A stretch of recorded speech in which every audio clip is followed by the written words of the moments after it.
A Christmas Carol, by Charles Dickens. Preface.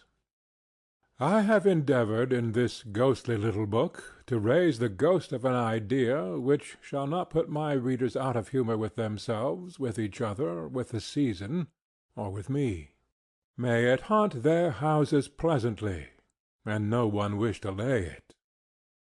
Their faithful friend and servant, Charles Dickens. December, 1843. Stave 1. Marley's Ghost. Marley was dead, to begin with. There is no doubt whatever about that.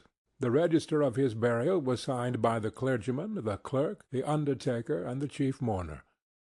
Scrooge signed it, and Scrooge's name was good upon change for anything he chose to put his hand to.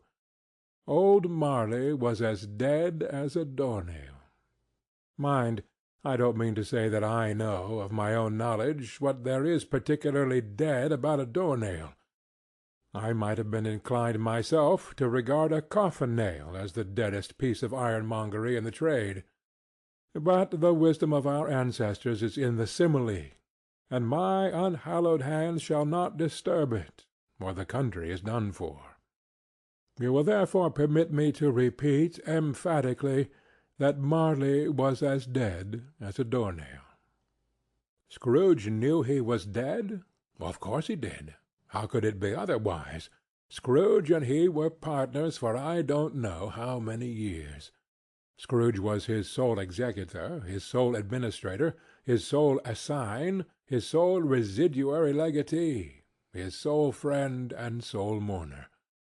And even Scrooge was not so dreadfully cut up by the sad event but that he was an excellent man of business on the very day of the funeral, and solemnized it with an undoubted bargain.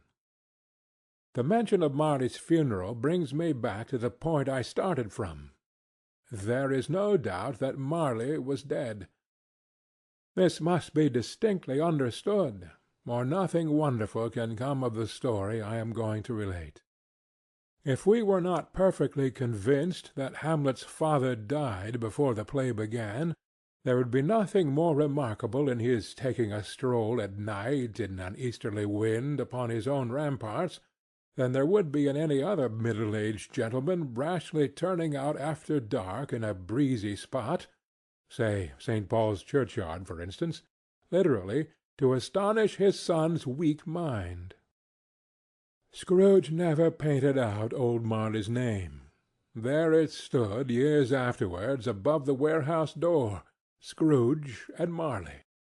The firm was known as Scrooge and Marley. Sometimes people new to the business called Scrooge Scrooge, and sometimes Marley, but he answered to both names. It was all the same to him. Oh, but he was a tight-fisted hand at the grindstone, Scrooge. A squeezing, wrenching, grasping, scraping, clutching, covetous old sinner, hard and sharp as flint, from which no steel had ever struck out generous fire, secret and self-contained and solitary as an oyster. The cold within him froze his old features, nipped his pointed nose, shrivelled his cheek, stiffened his gait, made his eyes red, his thin lips blue, and spoke out shrewdly in his grating voice. A frosty rime was on his head, and on his eyebrows and his wiry chin. He carried his own low temperature always about with him. He iced his office in the dog-days, and didn't thaw it 1 degree at Christmas. External heat and cold had little influence on Scrooge. No warmth could warm, no wintry weather chill him. No wind that blew was bitterer than he, no falling snow was more intent upon its purpose, no pelting rain less open to entreaty. Foul weather didn't know where to have him. The heaviest rain and snow and hail and sleet could boast of the advantage over him in only one respect. They often came down handsomely, and Scrooge never did. Nobody ever stopped him in the street to say, with gladsome looks, "My dear Scrooge, how are you? When will you come to see me?" No beggars implored him to bestow a trifle, no children asked him what it was o'clock. No man or woman ever once in all his life inquired the way to such and such a place of Scrooge. Even the blind men's dogs appeared to know him, and when they saw him coming on, would tug their owners into doorways and up courts, and then would wag their tails as though they said, "No eye at all is better than an evil one, dark master." But what did Scrooge care? It was the very thing he liked.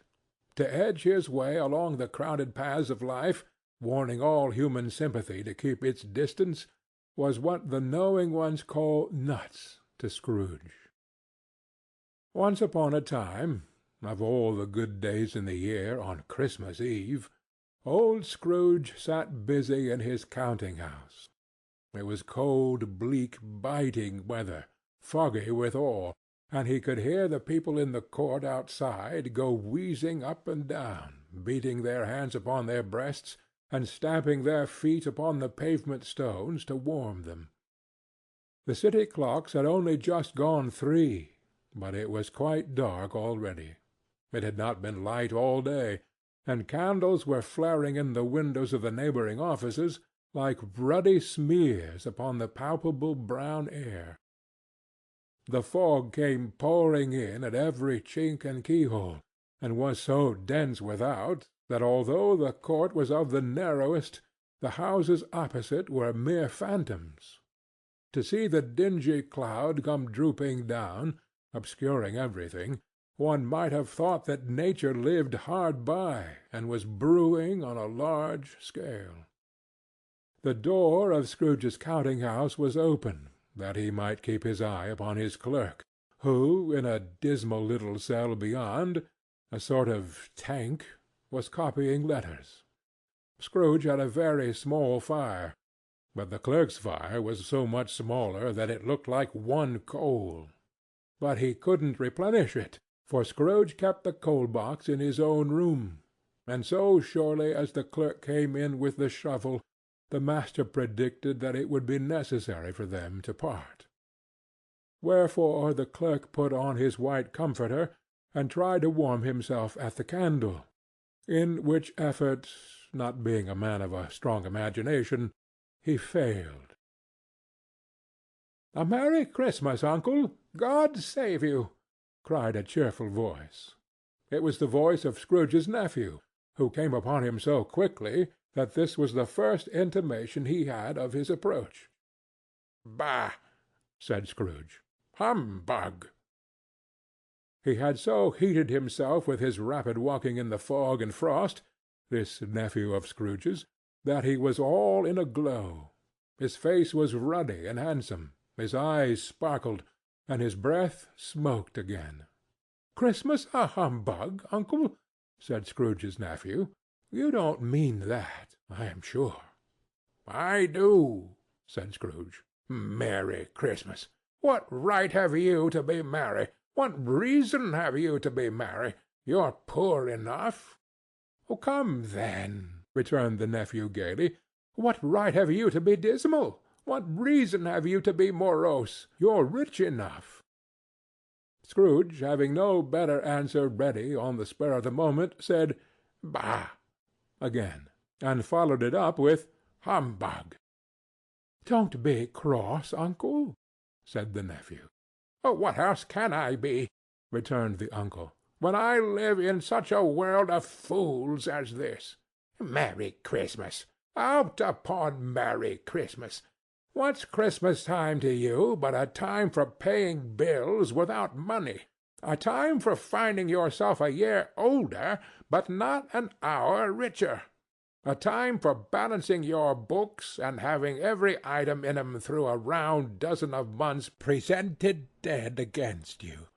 If I could work my will," said Scrooge indignantly, "every idiot who goes about with 'Merry Christmas' on his lips should be boiled with his own pudding, and buried with a stake of holly through his heart. He should." "Uncle!" pleaded the nephew. nephew," returned the uncle sternly. "Keep Christmas in your own way, and let me keep it in mine." "Keep it?" repeated Scrooge's nephew. "But you don't keep it." "Let me leave it alone, then," said Scrooge. "Much good may it do you? Much good has it ever done you?" "There are many things from which I might have derived good, by which I have not profited, I dare say," returned the nephew. "Christmas among the rest.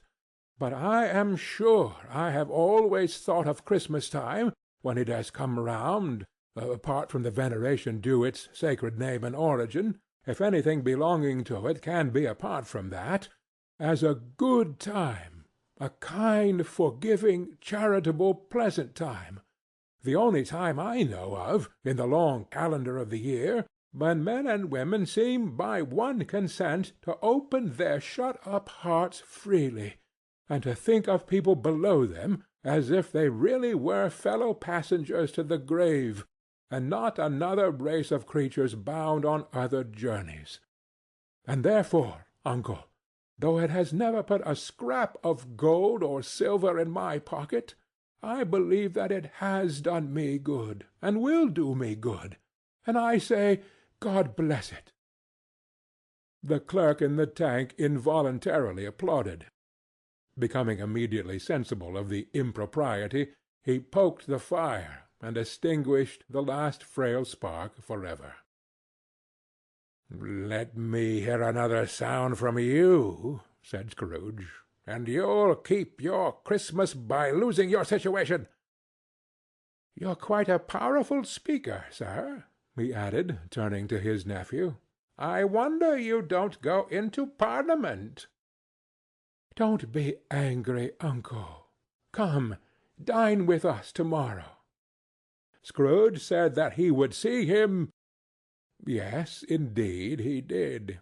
He went the whole length of the expression, and said that he would see him in that extremity first. "But why?" cried Scrooge's nephew. "Why?" "Why did you get married?" said Scrooge. "Because I fell in love." "Because you fell in love," growled Scrooge, as if that were the only one thing in the world more ridiculous than a Merry Christmas. "Good afternoon." "Nay, uncle, but you never came to see me before that happened. Why give it as a reason for not coming now?" "Good afternoon," said Scrooge. "I want nothing from you. I ask nothing of you. Why cannot we be friends?" "Good afternoon," said Scrooge. "I am sorry, with all my heart, to find you so resolute. We have never had any quarrel to which I have been a party, but I have made the trial in homage to Christmas, and I'll keep my Christmas humor to the last. So, a Merry Christmas, uncle." "Good afternoon," said Scrooge. "And a Happy New Year." "Good afternoon," said Scrooge. His nephew left the room without an angry word notwithstanding. He stopped at the outer door to bestow the greetings of the season on the clerk, who, cold as he was warmer than Scrooge, for he returned them cordially. "There's another fellow," muttered Scrooge, who overheard him. "My clerk with 15 shillings a week, and a wife and family, talking about a Merry Christmas. I'll retire to Bedlam." This lunatic, in letting Scrooge's nephew out, had let 2 other people in. They were portly gentlemen, pleasant to behold, and now stood with their hats off in Scrooge's office. They had books and papers in their hands, and bowed to him. "Scrooge and Marley's, I believe," said one of the gentlemen, referring to his list. "Have I the pleasure of addressing Mr. Scrooge or Mr. Marley?" "Mr. Marley has been dead these 7 years," Scrooge replied. "He died 7 years ago, this very night." "We have no doubt his liberality is well represented by his surviving partner," said the gentleman, presenting his credentials. It certainly was, for they had been two kindred spirits. At the ominous word liberality, Scrooge frowned, and shook his head, and handed the credentials back. "At this festive season of the year, Mr. Scrooge," said the gentleman, taking up a pen, "it is more than usually desirable that we should make some slight provision for the poor and destitute, who suffer greatly at the present time. Many thousands are in want of common necessaries. Hundreds of thousands are in want of common comforts, sir." "Are there no prisons?" asked Scrooge. "Oh, plenty of prisons," said the gentleman, laying down the pen again. "And the Union workhouses," demanded Scrooge, "are they still in operation?" "They are still," returned the gentleman. "I wish I could say they were not." "The treadmill and the poor law are in full vigor, then?" said Scrooge. "Both very busy, sir." "Ah! I was afraid, from what you said at first, that something had occurred to stop them in their useful course," said Scrooge. "I'm very glad to hear it." "Under the impression that they scarcely furnish Christian cheer of mind or body to the multitude," returned the gentleman, "a few of us are endeavoring to raise a fund to buy the poor some meat and drink, and means of warmth. We choose this time because it is a time, of all others, when want is keenly felt, and abundance rejoices. What shall we put you down for?" "Nothing," Scrooge replied. "Ah, you wish to remain anonymous?" "I wish to be left alone," said Scrooge. "Since you ask me what I wish, gentlemen, that is my answer. I don't make merry myself at Christmas, and I can't afford to make idle people merry. I help to support the establishments I have mentioned. They cost enough, and those who are badly off must go there." "Many can't go there, and many would rather die." "If they would rather die," said Scrooge, "they had better do it, and decrease the surplus population. Besides, excuse me, I don't know that." "But you might know it," observed the gentleman. "It's not my business," Scrooge returned.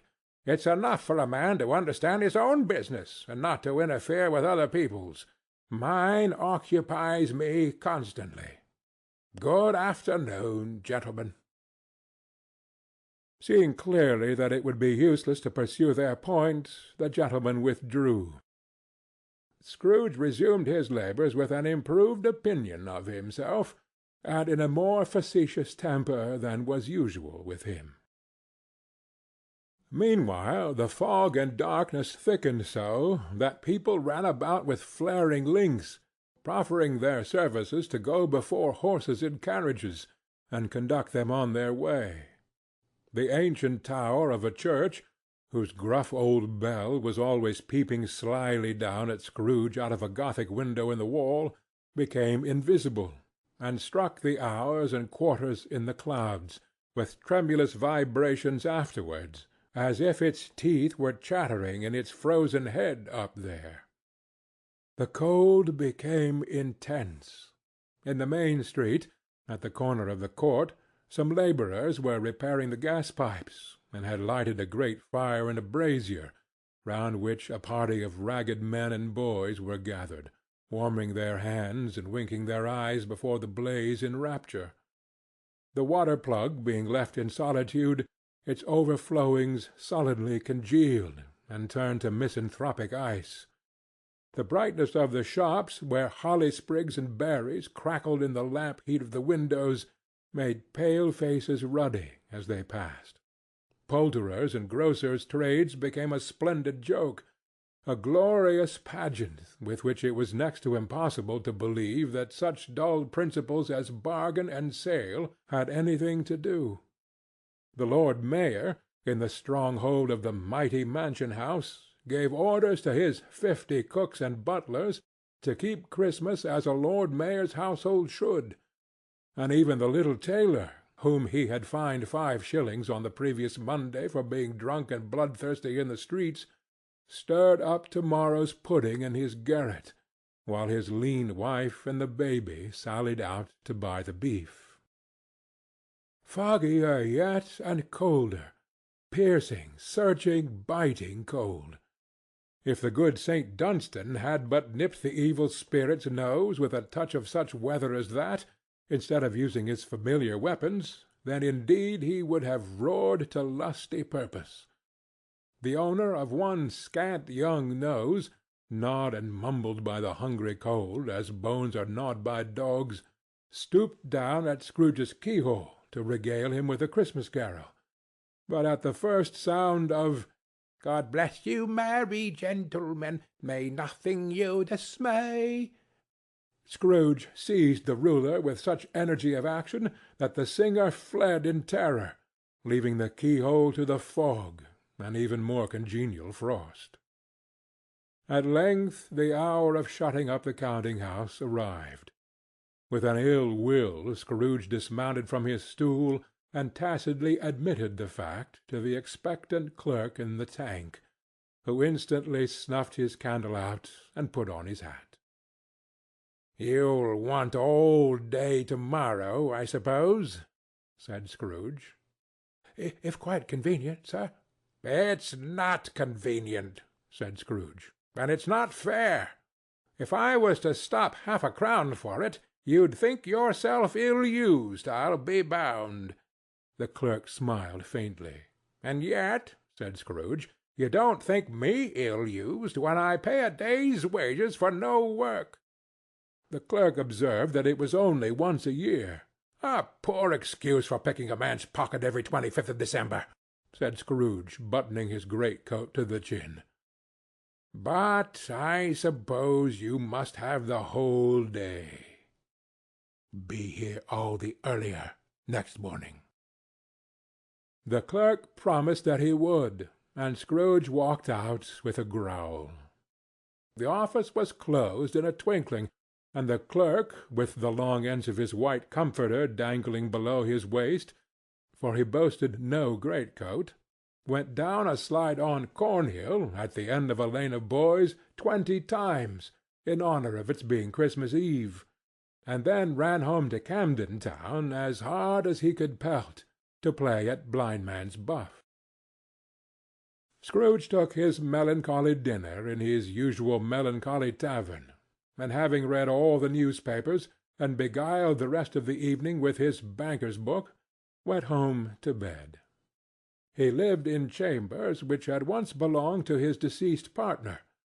They were a gloomy suite of rooms in a lowering pile of building up a yard, where it had so little business to be, that one could scarcely help fancying it must have run there when it was a young house, playing at hide-and-seek with other houses, and forgotten the way out again. It was old enough now, and dreary enough, for nobody lived in it but Scrooge, the other rooms being all let out as offices. The yard was so dark that even Scrooge, who knew its every stone, was fain to grope with his hands.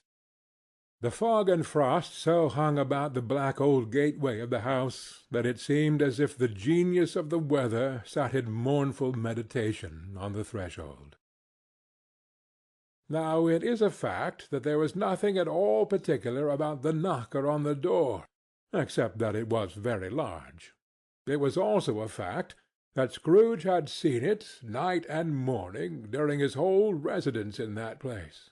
Also that Scrooge had as little of what is called fancy about him as any man in the city of London, even including, which is a bold word, the corporation, aldermen, and livery. Let it also be borne in mind that Scrooge had not bestowed one thought on Marley since his last mention of his 7 years dead partner that afternoon. And then let any man explain to me, if he can, how it happened that Scrooge, having his key in the lock of the door, saw in the knocker, without its undergoing any intermediate process of change, not a knocker, but Marley's face. Marley's face, It was not in impenetrable shadow as the other objects in the yard were, but had a dismal light about it, like a bad lobster in a dark cellar. It was not angry or ferocious, but looked at Scrooge as Marley used to look, with ghostly spectacles turned up on his ghostly forehead. The hair was curiously stirred, as if by breath or hot air, and though the eyes were wide open, they were perfectly motionless. That and its livid colour made it horrible, but its horror seemed to be in spite of the face and beyond its control, rather than a part of its own expression. As Scrooge looked fixedly at this phenomenon, it was a knocker again. To say that he was not startled, or that his blood was not conscious of a terrible sensation to which it had been a stranger from infancy, would be untrue. But he put his hand upon the key he had relinquished, turned it sturdily, walked in, and lighted his candle. He did pause, with a moment's irresolution, before he shut the door, and he did look cautiously behind it first, as if he half expected to be terrified with the sight of Marley's pigtail sticking out into the hall. But there was nothing on the back of the door except the screws and nuts that held the knocker on. So he said, "Pooh, pooh," and closed it with a bang. The sound resounded through the house like thunder. Every room above, and every cask in the wine merchant's cellars below, appeared to have a separate peal of echoes of its own. Scrooge was not a man to be frightened by echoes. He fastened the door and walked across the hall and up the stairs, slowly too, trimming his candle as he went. You may talk vaguely about driving a coach and six up a good old flight of stairs, or through a bad young Act of Parliament, but I mean to say you might have got a hearse up that staircase, and taken it broadwise, with a splinter bar towards the wall and the door towards the balustrades, and done it easy. There was plenty of width for that, and room to spare, which is perhaps the reason why Scrooge thought he saw a locomotive hearse going on before him in the gloom. Half a dozen gas lamps out of the street wouldn't have lighted the entry too well, so you may suppose that it was pretty dark with Scrooge's dip. Up Scrooge went, not caring a button for that. Darkness is cheap, and Scrooge liked it. But before he shut his heavy door, he walked through his rooms to see that all was right. He had just enough recollection of the face to desire to do that. Sitting-room, bedroom, lumber-room, all as they should be. Nobody under the table, nobody under the sofa, a small fire in the grate, spoon and basin ready, and the little saucepan of gruel (Scrooge had a coal in his head) upon the hob. Nobody under the bed, nobody in the closet, nobody in his dressing-gown, which was hanging up in a suspicious attitude against the wall. Lumber-room as usual. Old fire-guard, old shoes, 2 fish-baskets, washing-stand on 3 legs, and a poker. Quite satisfied, he closed his door, and locked himself in, double-locked himself in, which was not his custom. Thus secured against surprise, he took off his cravat, put on his dressing-gown and slippers and his nightcap, and sat down before the fire to take his gruel. It was a very low fire indeed. Nothing on such a bitter night. He was obliged to sit close to it and brood over it before he could extract the least sensation of warmth from such a handful of fuel. The fireplace was an old one, built by some Dutch merchant long ago, and paved all round with quaint Dutch tiles, designed to illustrate the Scriptures. There were Cains and Abels, Pharaoh's daughters, queens of Sheba, angelic messengers descending through the air on clouds like feather-beds, Abrahams, Belshazzars, apostles pulling off to sea in butter-boats, hundreds of figures to attract his thoughts. And yet that face of Marley, 7 years dead, came like the ancient prophet's rod and swallowed up the whole. If each smooth tile had been a blank at first, with power to shape some picture on its surface from the disjointed fragments of his thoughts, there would have been a copy of old Marley's head on every one. "Humbug!" said Scrooge, and walked across the room. After several turns he sat down again.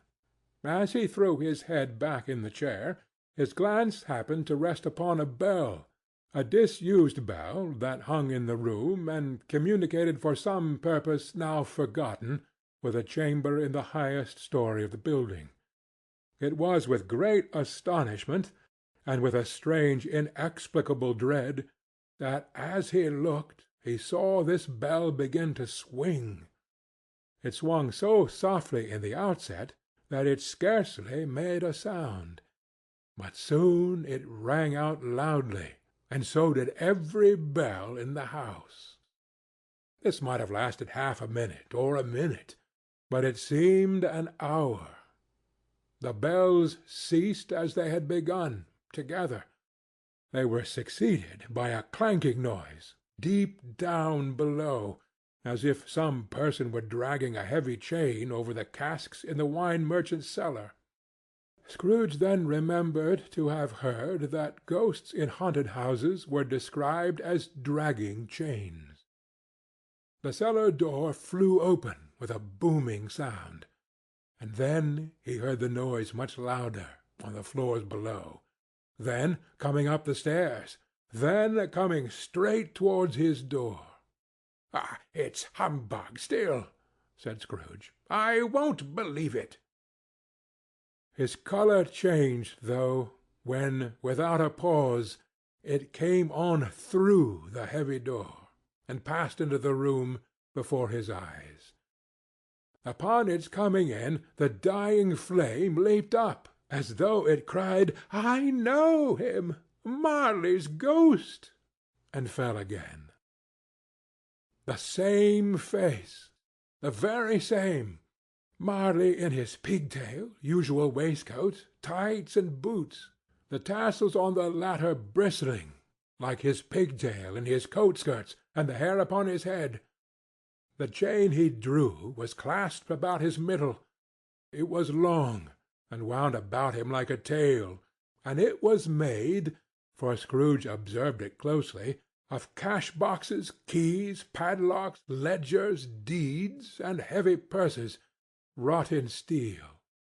His body was transparent, so that Scrooge, observing him, and looking through his waistcoat, could see the 2 buttons on his coat behind. Scrooge had often heard it said that Marley had no bowels, but he had never believed it until now. Nor did he believe it even now, though he looked the phantom through and through, and saw it standing before him, though he felt the chilling influence of its death-cold eyes, and marked the very texture of the folded kerchief bound about its head and chin, which wrapper he had not observed before, he was still incredulous, and fought against his senses. "How now?" said Scrooge, caustic and cold as ever. "What do you want with me?" "Much." Marley's voice, no doubt about it. "Who are you?" "Ask me who I was." "Who were you, then?" said Scrooge, raising his voice. "You're particular for a shade." He was going to say "to a shade," but substituted this as more appropriate. "In life I was your partner, Jacob Marley." Can you sit down?" asked Scrooge, looking doubtfully at him. "I can." "Do it, then." Scrooge asked the question because he didn't know whether a ghost so transparent might find himself in a condition to take a chair, and felt that in the event of its being impossible, it might involve the necessity of an embarrassing explanation. But the ghost sat down on the opposite side of the fireplace, as if he were quite used to it. "You don't believe in me," observed the ghost. "I don't," said Scrooge. "What evidence would you have of my reality beyond that of your senses?" "I don't know," said Scrooge. "Why do you doubt your senses?" "Because," said Scrooge, "a little thing affects them. A slight disorder of the stomach makes them cheats. You may be an undigested bit of beef, a blot of mustard, a crumb of cheese, a fragment of an underdone potato. There's more of gravy than of grave about you, whatever you are." Scrooge was not much in the habit of cracking jokes, nor did he feel in his heart by any means waggish then. The truth is that he tried to be smart, as a means of distracting his own attention and keeping down his terror, for the spectre's voice disturbed the very marrow in his bones. To sit staring at those fixed glazed eyes in silence for a moment would play, Scrooge felt, the very deuce with him. There was something very awful, too, in the spectre's being provided with an infernal atmosphere of its own. Scrooge could not feel it himself, but this was clearly the case, for though the ghost sat perfectly motionless, its hair and skirts and tassels were still agitated, as by the hot vapour from an oven. "You see this toothpick?" said Scrooge, returning quickly to the charge for the reason just assigned, and wishing, though it were only for a second, to divert the vision's stony gaze from himself. "I do," replied the ghost. "You are not looking at it," said Scrooge. "But I see it," said the ghost, "notwithstanding." "Well," returned Scrooge, "I have but to swallow this, and be for the rest of my days persecuted by a legion of goblins, all of my own creation. Humbug, I tell you, humbug!" At this the spirit raised a frightful cry, and shook its chain with such a dismal and appalling noise that Scrooge held on tight to his chair to save himself from falling in a swoon. But how much greater was his horror when the phantom, taking off the bandage round its head, as if it were too warm to wear indoors, its lower jaw dropped down upon its breast. Scrooge fell upon his knees, and clasped his hands before his face. "Mercy!" he said. "Dreadful apparition! Why do you trouble me?" "Man of the worldly mind," replied the ghost, "do you believe in me or not?" "I do," said Scrooge. "I must. But why do spirits walk the earth, and why do they come to me?" "It is required of every man," the ghost returned, "that the spirit within him should walk abroad among his fellow men, and travel far and wide. And if that spirit goes not forth in life, it is condemned to do so after death. It is doomed to wander through the world. Woe is me! And witness what it cannot share, but might have shared on earth and turned to happiness." Again the spectre raised a cry, and shook its chain, and wrung its shadowy hands. "You are fettered," said Scrooge, trembling. "Tell me why." "I wear the chain I forged in life," replied the ghost. "I made it, link by link and yard by yard. I girded it on of my own free will, and of my own free will I wore it. Is its pattern strange to you?" Scrooge trembled more and more.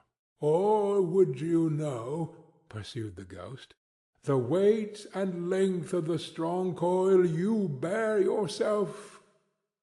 It was full as heavy and long as this 7 Christmas Eves ago. You have labored on it since. It is a ponderous chain." Scrooge glanced about him on the floor, in the expectation of finding himself surrounded by some 50 or 60 fathoms of iron cable, but he could see nothing. "Jacob," he said, imploringly, "old Jacob Marley, tell me more. Speak comfort to me, Jacob." "I have none to give," the ghost replied. "It comes from other regions, Ebenezer Scrooge, and is conveyed by other ministers to other kinds of men. Nor can I tell you what I would. A very little more is permitted to me. I cannot rest, I cannot stay, I cannot linger anywhere. My spirit never walked beyond our counting-house. Mark me.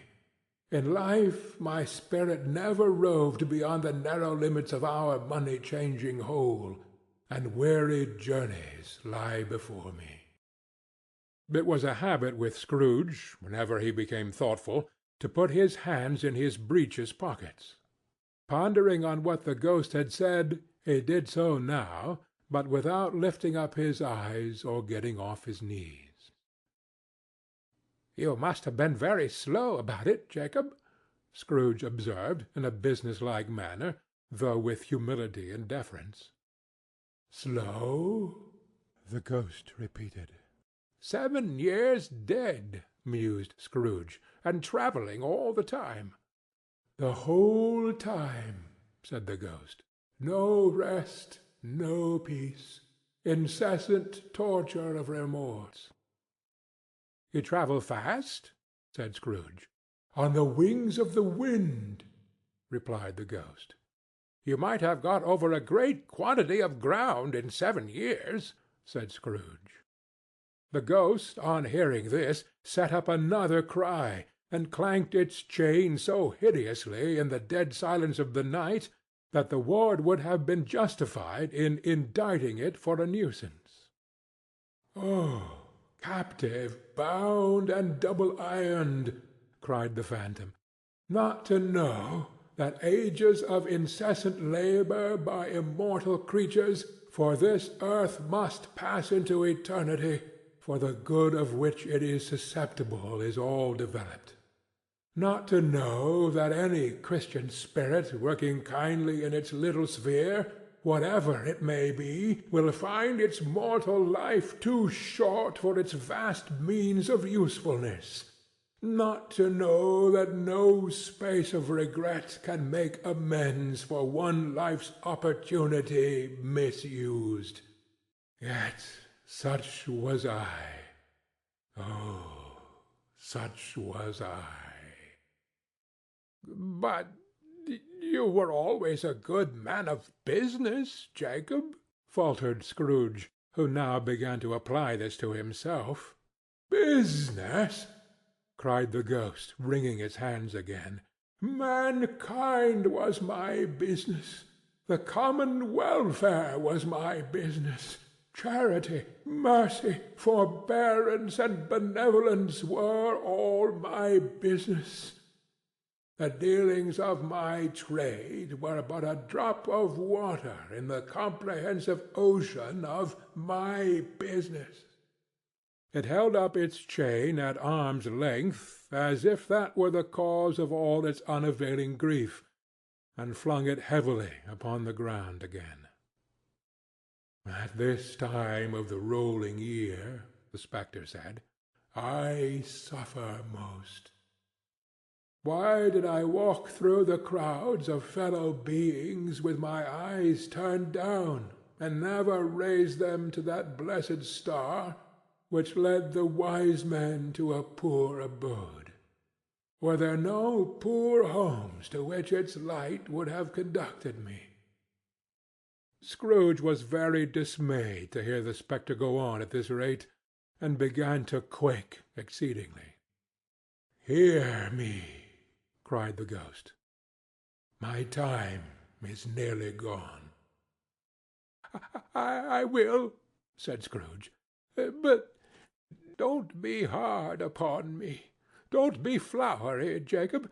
Pray, how it is that I appear before you in a shape that you can see, I may not tell. I have sat invisible beside you many and many a day." It was not an agreeable idea. Scrooge shivered, and wiped the perspiration from his brow. "That is no light part of my penance," pursued the ghost. "I am here to-night to warn you that you have yet a chance and hope of escaping my fate. A chance and hope of my procuring, Ebenezer." "You were always a good friend to me," said Scrooge. "Thank'ee." "You will be haunted," resumed the ghost, "by 3 spirits." Scrooge's countenance fell, almost as low as the ghost's had done. "Is that the chance and hope you mentioned, Jacob?" he demanded, in a faltering voice. "It is." I think I'd rather not," said Scrooge. "Without their visits," said the ghost, "you cannot hope to shun the path I tread. Expect the first to-morrow, when the bell tolls 1. "Couldn't I take them all at once, and have it over, Jacob?" hinted Scrooge. "Expect the second on the next night, at the same hour. The third upon the next night, when the last stroke of 12 has ceased to vibrate. Look to see me no more, and look that for your own sake you remember what has passed between us." When it had said these words, the spectre took its wrapper from the table, and bound it round its head as before. Scrooge knew this by the smart sound its teeth made when the jaws were brought together by the bandage. He ventured to raise his eyes again, and found his supernatural visitor confronting him in an erect attitude, with its chain wound over and about its arm. The apparition walked backward from him, and at every step it took the window raised itself a little, so that when the spectre reached it, it was wide open. It beckoned Scrooge to approach, which he did. When they were within 2 paces of each other, Marley's ghost held up its hand, warning him to come no nearer. Scrooge stopped, not so much in obedience as in surprise and fear, for on the raising of the hand he became sensible of confused noises in the air, incoherent sounds of lamentation and regret, wailing inexpressibly sorrowful and self-accusatory. The spectre, after listening for a moment, joined in the mournful dirge, and floated out upon the bleak, dark night. Scrooge followed to the window, desperate in his curiosity. He looked out. The air was filled with phantoms, wandering hither and thither in restless haste, and moaning as they went. Every one of them wore chains like Marley's ghost. Some few, they might be guilty governments, were linked together. None were free. Many had been personally known to Scrooge in their lives. He had been quite familiar with one old ghost, in a white waistcoat, with a monstrous iron safe attached to his ankle, who cried piteously at being unable to assist a wretched woman with an infant, whom it saw below upon a doorstep. The misery with them all was, clearly, that they sought to interfere for good in human matters, and had lost the power forever. Whether these creatures faded into mist, or mist enshrouded them, he could not tell. But they and their spirit voices faded together, and the night became as it had been when he walked home. Scrooge closed the window, and examined the door by which the ghost had entered. It was double-locked, as he had locked it with his own hands, and the bolts were undisturbed. He tried to say "Humbug," but stopped at the first syllable. and being, from the emotion he had undergone, or the fatigues of the day, or his glimpse of the invisible world, or the dull conversation of the ghost, or the lateness of the hour, much need of repose, went straight to bed without undressing, and fell asleep upon the instant. End of Stave 1.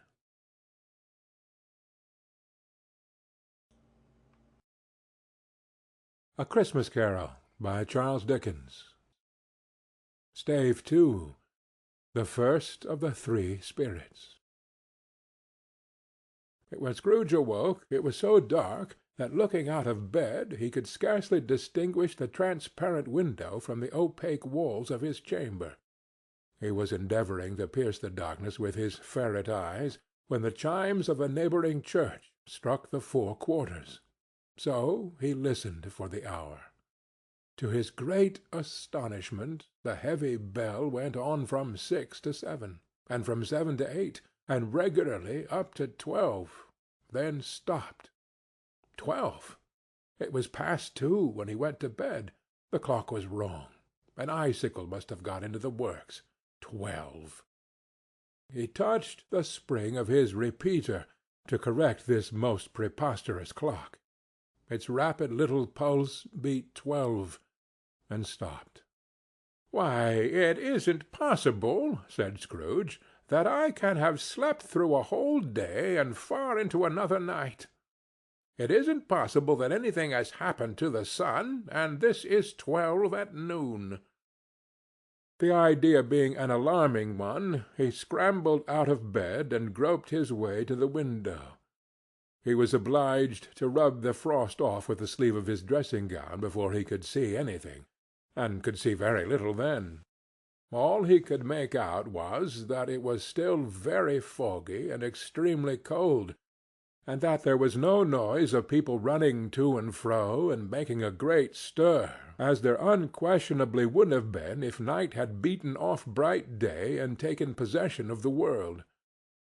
This was a great relief, because 3 days after sight of the first of exchange paid to Mr. Ebenezer Scrooge or his order, and so forth, would have become a mere United States security if there were no days to count by. Scrooge went to bed again and thought, and thought, and thought it over and over and over, and could make nothing of it. The more he thought, the more perplexed he was, and the more he endeavoured not to think, the more he thought. Marley's ghost bothered him exceedingly. Every time he resolved within himself, after mature inquiry, that it was all a dream, his mind flew back again, like a strong string released, to its first position, and presented the same problem to be worked all through. Was it a dream or not? Scrooge lay in this state until the chime had gone 3 quarters more, when he remembered, on a sudden, that the ghost had warned him of a visitation when the bell tolled 1. He resolved to lie awake until the hour was past, and, considering that he could no more go to sleep than go to heaven, this was perhaps the wisest resolution in his power. The quarter was so long that he was more than once convinced he must have sunk into a doze unconsciously and missed the clock. At length it broke upon his listening ear. Ding-dong! 1/4 past, said Scrooge, counting. Ding-dong! 1/2 past, said Scrooge. Ding-dong! 1/4 to it, said Scrooge. Ding-dong! The hour itself, said Scrooge triumphantly, and nothing else. He spoke before the hour bell sounded, which it now did with a deep, dull, hollow, melancholy 1. Light flashed up in the room upon the instant, and the curtains of his bed were drawn. The curtains of his bed were drawn aside, I tell you, by a hand. Not the curtains at his feet, nor the curtains at his back, but those to which his face was addressed. The curtains of his bed were drawn aside, and Scrooge, starting up into a half-recumbent attitude, found himself face to face with the unearthly visitor who drew them, as close to it as I am now to you, and I am standing in the spirit at your elbow. It was a strange figure, like a child, yet not so like a child as like an old man viewed through some supernatural medium which gave him the appearance of having receded from the view, and being diminished to a child's proportions. Its hair, which hung about its neck and down its back, was white as if with age, and yet the face had not a wrinkle in it, and the tenderest bloom was on the skin. The arms were very long and muscular, the hands the same, as if its hold were of uncommon strength. Its legs and feet, most delicately formed, were, like those upper members, bare. It wore a tunic of the purest white, and round its waist was bound a lustrous belt, the sheen of which was beautiful. It held a branch of fresh green holly in its hand, and in singular contradiction of that wintry emblem, had its dress trimmed with summer flowers. But the strangest thing about it was, that from the crown of its head there sprang a bright, clear jet of light, by which all this was visible, and which was doubtless the occasion of its using, in its duller moments, a great extinguisher for a cap, which it now held under its arm. Even this, though, when Scrooge looked at it with increasing steadiness, was not its strangest quality, for as its belt sparkled and glittered now in one part and now in another, and what was light one instant another time was dark, so the figure itself fluctuated in its distinctness, being now a thing with one arm, and now with one leg, now with 20 legs, now a pair of legs without a head, now a head without a body, of which dissolving parts no outline would be visible in the dense gloom wherein they melted away. And in the very wonder of this, it would be itself again, distinct and clear as ever. "Are you the spirit, sir, whose coming was foretold to me?" asked Scrooge. "I am." The voice was soft and gentle, singularly low, as if instead of being so close beside him, it were at a distance. "Who and what are you?" Scrooge demanded. "I am the ghost of Christmas past." "Long past?" inquired Scrooge, observant of its dwarfish stature. "No, your past." Perhaps Scrooge could not have told anybody why, if anybody could have asked him, but he had a special desire to see the spirit in his cap, and begged him to be covered. "What!" exclaimed the ghost. "Would you so soon put out with worldly hands the light I give? Is it not enough that you are one of those whose passions made this cap, and force me through whole trains of years to wear it low upon my brow?" Scrooge reverently disclaimed all intention to offend, or any knowledge of having wilfully bonneted the spirit at any period of his life. He then made bold to inquire what business brought him there. "Your welfare," said the ghost. Scrooge expressed himself much obliged, but could not help thinking that a night of unbroken rest would have been more conducive to that end. The spirit must have heard him thinking, for it said immediately, "Your reclamation, then. Take heed." It put out its strong hand as it spoke, and clasped him gently by the arm. "Rise, and walk with me."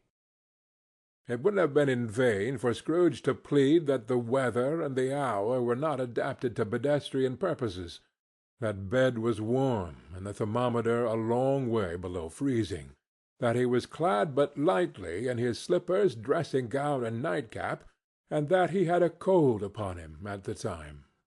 The grasp, though gentle as a woman's hand, was not to be resisted. He rose, but finding that the spirit made towards the window, clasped his robe in supplication. "I am a mortal," Scrooge remonstrated, "and liable to fall." "Bear but a touch of my hand, there," said the spirit, laying it upon his heart, "and you shall be upheld in more than this." As the words were spoken, they passed through the wall, and stood upon an open country road, with fields on either hand. The city had entirely vanished. Not a vestige of it was to be seen. The darkness and the mist had vanished with it, for it was a clear, cold winter day, with snow upon the ground. "Good heaven!" said Scrooge, clasping his hands together as he looked about him. "I was bred in this place. I was a boy here." The spirit gazed upon him mildly. Its gentle touch, though it had been light and instantaneous, appeared still present to the old man's sense of feeling. He was conscious of 1,000 odors floating in the air, each one connected with 1,000 thoughts and hopes and joys and cares long, long forgotten. "Your lip is trembling," said the ghost. "And what is that upon your cheek?" Scrooge muttered, with an unusual catching in his voice, that it was a pimple, and begged the ghost to lead him where he would.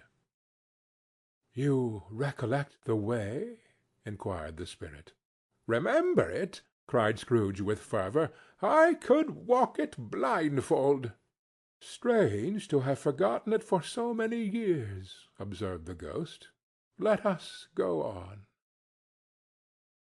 They walked along the road, Scrooge recognizing every gate and post and tree, until a little market town appeared in the distance, with its bridge, its church, and winding river. Some shaggy ponies now were seen trotting towards them with boys upon their backs, who called to other boys in country gigs and carts, driven by farmers. All these boys were in great spirits, and shouted to each other, until the broad fields were so full of merry music that the crisp air laughed to hear it. "These are but shadows of the things that have been," said the ghost. "They have no consciousness of us." The jocund travellers came on, and as they came, Scrooge knew and named them, every one. Why was he rejoiced beyond all bounds to see them? Why did his cold eye glisten, and his heart leap up as they went past? Why was he filled with gladness when he heard them give each other Merry Christmas, as they parted at crossroads and byways for their several homes? What was Merry Christmas to Scrooge? Out upon Merry Christmas! What good had it ever done to him? "The school is not quite deserted," said the ghost. "A solitary child, neglected by his friends, is left there still." Scrooge said he knew it, and he sobbed. They left the high road by a well-remembered lane, and soon approached a mansion of dull red brick, with a little weathercock-surmounted cupola on the roof, and a bell hanging in it. It was a large house, but one of broken fortunes, for the spacious offices were little used, their walls were damp and mossy, their windows broken, and their gates decayed. Fowls clucked and strutted in the stables, and the coach-houses and sheds were overrun with grass. Nor was it more retentive of its ancient state within, for entering the dreary hall and glancing through the open doors of many rooms, they found them poorly furnished, cold, and vast. There was an earthly savour in the air, a chilly bareness in the place, which associated itself somehow with too much getting up by candlelight, and not too much to eat. They went, the ghost and Scrooge, across the hall to a door at the back of the house. It opened before them, and disclosed a long, bare, melancholy room, made barer still by lines of plain deal forms and desks. At one of these a lonely boy was reading near a feeble fire, and Scrooge sat down upon a form and wept to see his poor forgotten self as he used to be. Not a latent echo in the house, not a squeak and scuffle from the mice behind the panelling, not a drip from the half-thawed waterspout in the dull yard behind, not a sigh among the leafless boughs of one despondent poplar, not of the idle swinging of an empty storehouse door, no, not a clicking in the fire, but fell upon the heart of Scrooge with a softening influence, gave it a freer passage to his tears. The spirit touched him on his arm, and pointed to his younger self, intent upon his reading.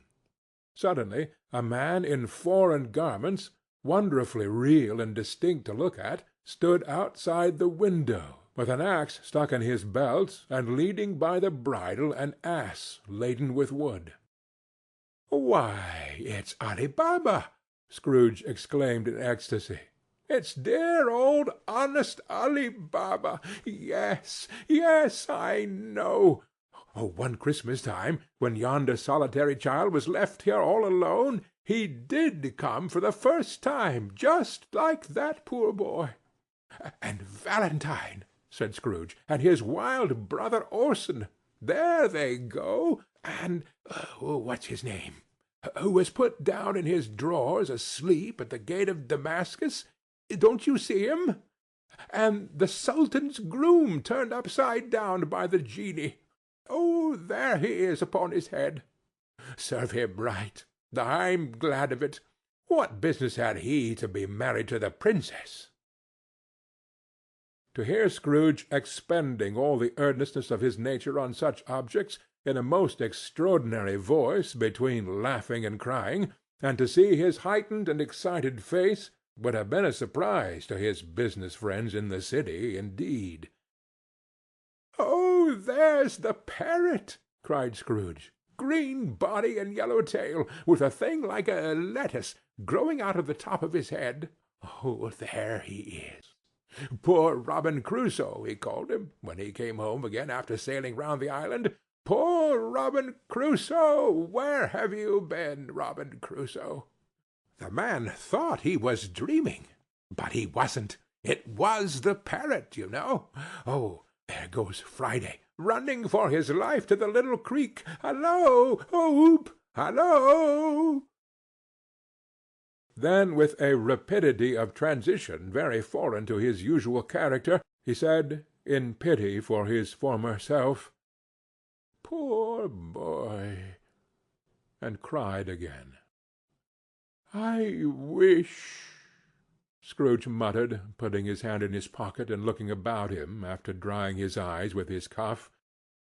"But it's too late now." "What is the matter?" asked the spirit. "Nothing," said Scrooge. "Nothing. There was a boy singing a Christmas carol at my door last night. I should like to have given him something. That's all." The ghost smiled thoughtfully, and waved his hand, saying it as he did so, "Let us see another Christmas." Scrooge's former self grew larger at the words, and the room became a little darker and more dirty. The panels shrunk, the windows cracked, fragments of plaster fell out of the ceiling, and the naked laths were shown instead. But how all this was brought about, Scrooge knew no more than you do. He only knew that it was quite correct, that everything had happened so, that there he was, alone again, when all the other boys had gone home for the jolly holidays. He was not reading now, but walking up and down despairingly. Scrooge looked at the ghost, and with a mournful shaking of his head, glanced anxiously towards the door. It opened, and a little girl, much younger than the boy, came darting in and putting her arms about his neck, and often kissing him, addressed him as her "dear, dear brother." "I have come to bring you home, dear brother," said the child, clapping her tiny hands and bending down to laugh. "To bring you home, home, home." "Home, little Fan?" returned the boy. "Yes," said the child, brimful of glee. "Home for good and all, home for ever and ever. Father is so much kinder than he used to be that home's like heaven.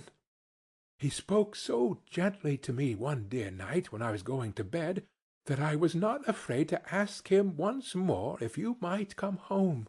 And he said yes, you should, and sent me in a coach to bring you.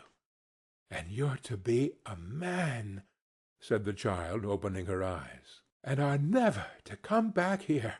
But first we're to be together all the Christmas long, and have the merriest time in all the world." "You're quite a woman, little Fan," exclaimed the boy. She clapped her hands and laughed and tried to touch his head, but being too little, laughed again and stood on tiptoe to embrace him.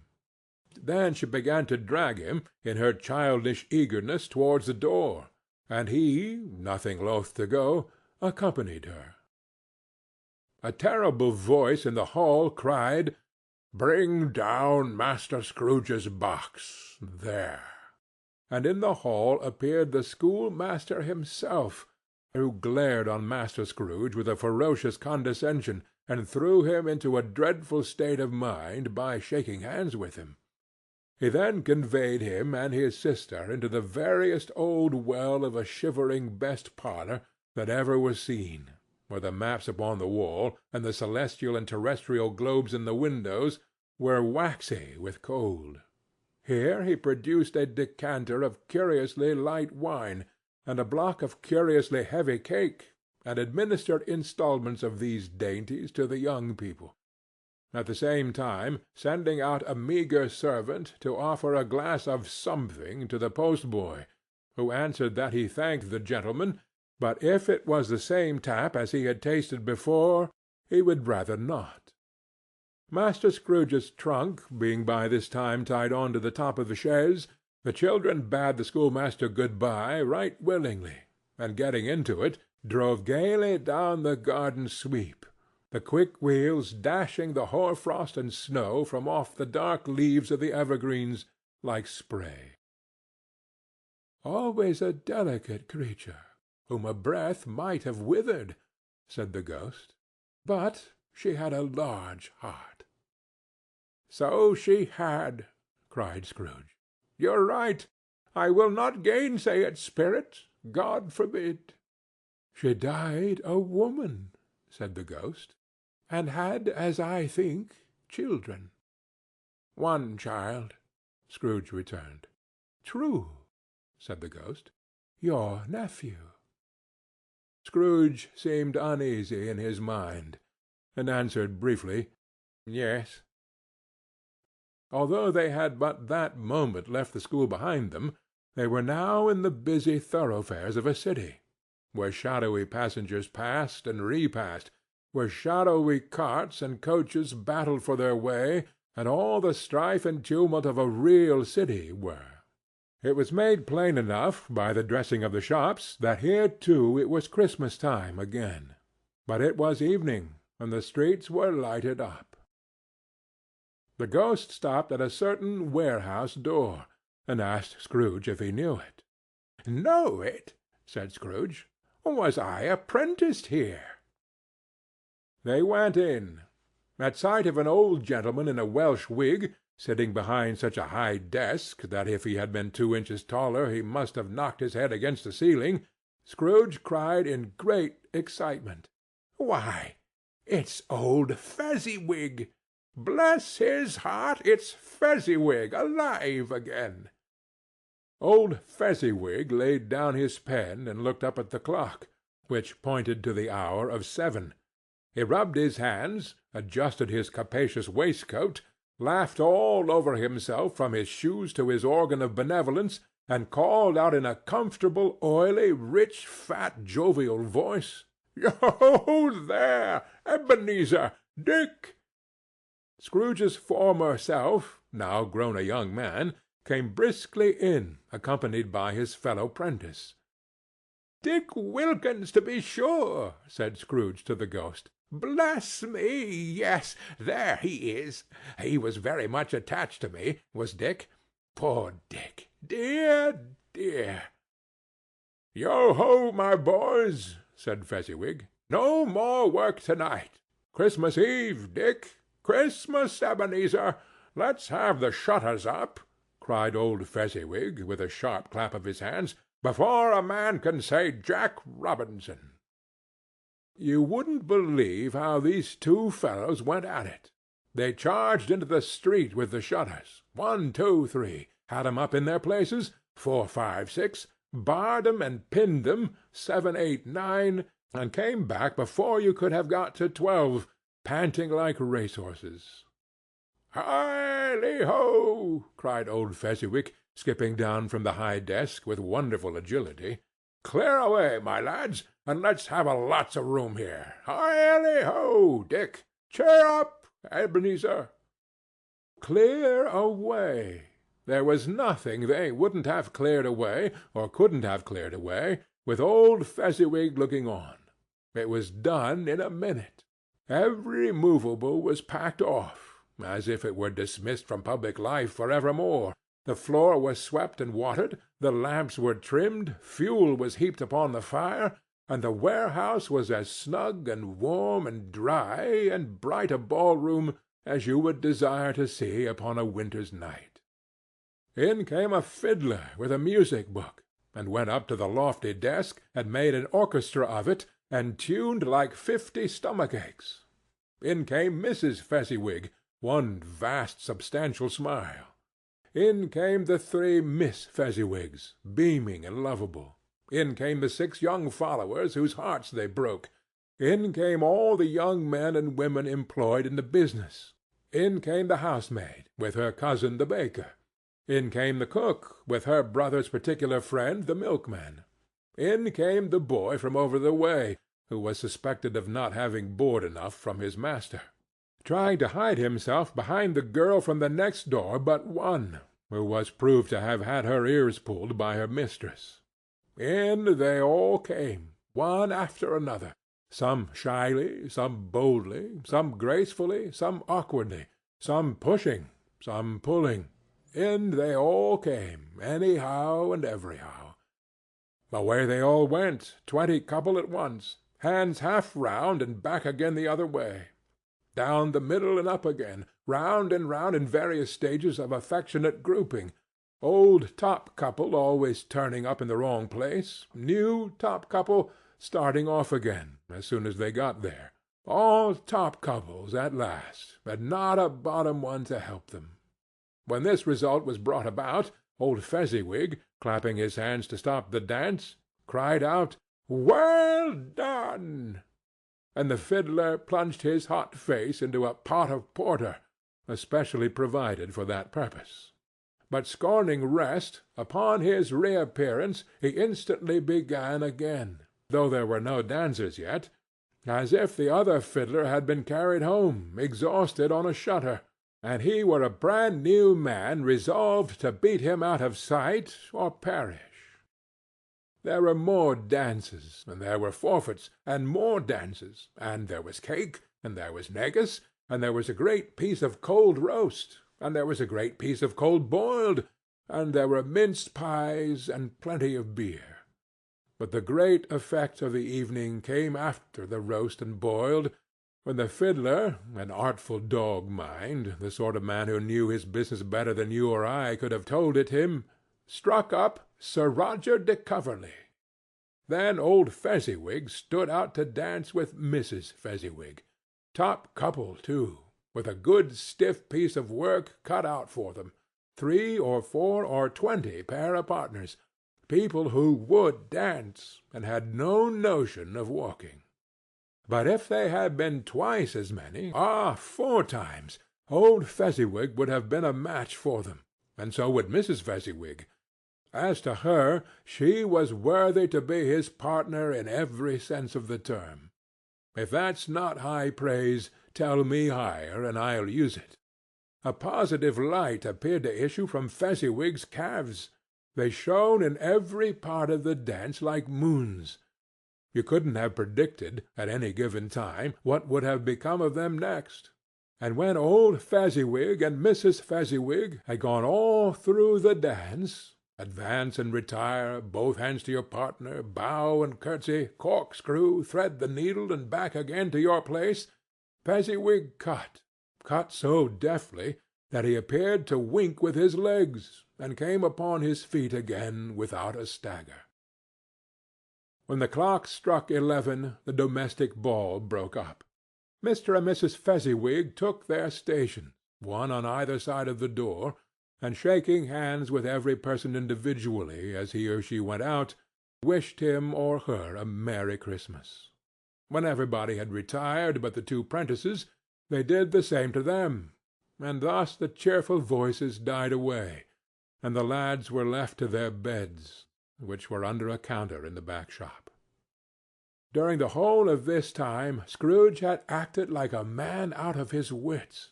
His heart and soul were in the scene, and with his former self.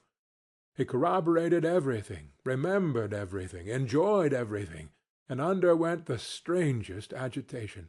It was not until now, when the bright faces of his former self and Dick were turned from them, that he remembered the ghost, and became conscious that it was looking full upon him, while the light upon its head burnt very clear. "A small matter," said the ghost, "to make these silly folks so full of gratitude." "Small!" echoed Scrooge. The spirit signed to him to listen to the two apprentices, who were pouring out their hearts in praise of Fezziwig, and when he had done so, said, "Why, is it not? He has spent but a few pounds of your mortal money. 3 or 4, perhaps. Is that so much that he deserves this praise?" "But isn't that," said Scrooge, heated by the remark, and speaking unconsciously like his former, not his latter, self, "and isn't that, spirit, he has the power to render us happy or unhappy, to make our service light or burdensome, a pleasure or a toil? Say that his power lies in words and looks, in things so slight and insignificant that it is impossible to add and count 'em up. What then? The happiness he gives is quite as great as if it cost a fortune." He felt the spirit's glance, and stopped. "What is the matter?" asked the ghost. "Nothing particular," said Scrooge. "Something, I think," the ghost insisted. "No," said Scrooge. "No, I should like to be able to say a word or two to my clerk just now. That's all." His former self turned down the lamps as he gave utterance to the wish, and Scrooge and the ghost again stood side by side in the open air. "My time grows short," observed the spirit. "Quick!" This was not addressed to Scrooge, or to any one he could see, but it produced an immediate effect. For again Scrooge saw himself. He was older now, a man in the prime of life. His face had not the harsh and rigid lines of later years, but it had begun to wear the signs of care and avarice. There was an eager, greedy, restless motion in the eye, which showed the passion that had taken root, and where the shadow of the growing tree would fall. He was not alone, but sat by the side of a fair young girl in a mourning dress, in whose eyes there were tears, which sparkled in the light that shone out of the ghost of Christmas past. "It matters little," she said softly. "To you, very little. Another idol has displaced me, and if it can cheer and comfort you in time to come, as I would have tried to do, I have no just cause to grieve." "What idol has displaced you?" he rejoined. "A golden one." "This is the even-handed dealing of the world," he said.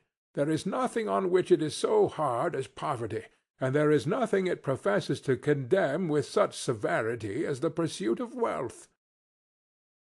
"You fear the world too much," she answered gently. "All your other hopes have merged into the hope of being beyond the chance of its sordid reproach. I have seen your nobler aspirations fall off, one by one, until the master passion, gain, engrosses you. Have I not?" "What then?" he retorted. "Even if I have grown so much wiser, what then? I am not changed towards you." She shook her head. "Am I?" "Our contract is an old one. It was made when we were both poor and content to be so, until, in good season, we could improve our worldly fortune by our patient industry. You are changed. When it was made, you were another man." "I was a boy," he said impatiently. "Your own feeling tells you that you were not what you are," she returned. "I am. That which promised happiness when we were one in heart is fraught with misery now that we are two. How often and how keenly I have thought of this, I will not say. It is enough that I have thought of it, and can release you." "Have I ever sought release?" "In words, no, never." "In what, then?" "In a changed nature, in an altered spirit, in another atmosphere of life, another hope as its great end, in everything that made my love of any worth or value in your sight." "If this had never been between us," said the girl, looking mildly, but with steadiness, upon him, "tell me, would you seek me out and try to win me now?" "Ah, no." He seemed to yield to the justice of this supposition, in spite of himself. But he said, with a struggle, "You think not?" "I would gladly think otherwise, if I could," she answered. "Heaven knows, when I have learned a truth like this, I know how strong and irresistible it must be. But if you were free to-day, to-morrow, yesterday, can even I believe that you would choose a dowerless girl, you who, in your very confidence with her, weighing everything by gain, or choosing her, if for a moment you were false enough to your own guiding principle to do so, do I not know that your repentance and regret would surely follow? I do. And I release you, with a full heart, for the love of him you once were." He was about to speak, but with her head turned from him, she resumed. "You may—the memory of what is past half makes me hope you will—have pain in this. A very, very brief time, and you will dismiss the recollection of it gladly as an unprofitable dream from which it happened well that you awoke. May you be happy in the life you have chosen." She left him, and they parted. "Spirit," said Scrooge, "show me no more. Conduct me home. Why do you delight to torture me?" "One shadow more," exclaimed the ghost. "No more," cried Scrooge. "No more. I don't wish to see it. Show me no more." But the relentless ghost pinioned him in both his arms, and forced him to observe what happened next. They were in another scene and place, a room, not very large or handsome, but full of comfort. Near to the winter fire sat a beautiful young girl, so like that last that Scrooge believed it was the same, until he saw her, now a comely matron, sitting opposite her daughter. The noise in this room was perfectly tumultuous, for there were more children there than Scrooge in his agitative state of mind could count, and unlike the celebrated herd in the poem, there were not 40 children conducting themselves like one, but every child was conducting itself like 40. The consequences were uproarious beyond belief, but no one seemed to care. On the contrary, the mother and daughter laughed heartily, and enjoyed it very much, and the latter, soon beginning to mingle in the sports, got pillaged by the young brigands most ruthlessly. What would I not have given to be one of them? Though I never could have been so rude. No, no. I wouldn't for the wealth of all the world have crushed that braided hair and torn it down, and for the precious little shoe I wouldn't have plucked it off, God bless my soul, to save my life. As to measuring her waist in sport, as they did, bold young brood, I couldn't have done it. I should have expected my arm to have grown round it for a punishment, and never come straight again. And yet I should have dearly liked, I own, to have touched her lips, to have questioned her, that she might have opened them, to have looked upon the lashes of my downcast eyes, and never raised a blush, to have let loose waves of hair, an inch of which would be a keepsake beyond price. In short, I should have liked, I do confess, to have had the lightest license of a child, and yet to have been man enough to know its value.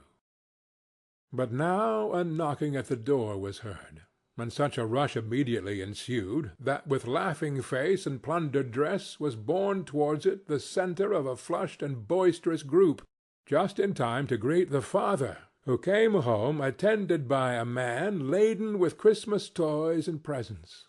Then the shouting and the struggling, and the onslaught that was made on the defenceless porter, the scaling him with chairs for ladders to dive into his pockets, despoil him of brown paper parcels, hold on tight by his cravat, hug him round his neck, pommel his back, and kick his legs in irrepressible affection.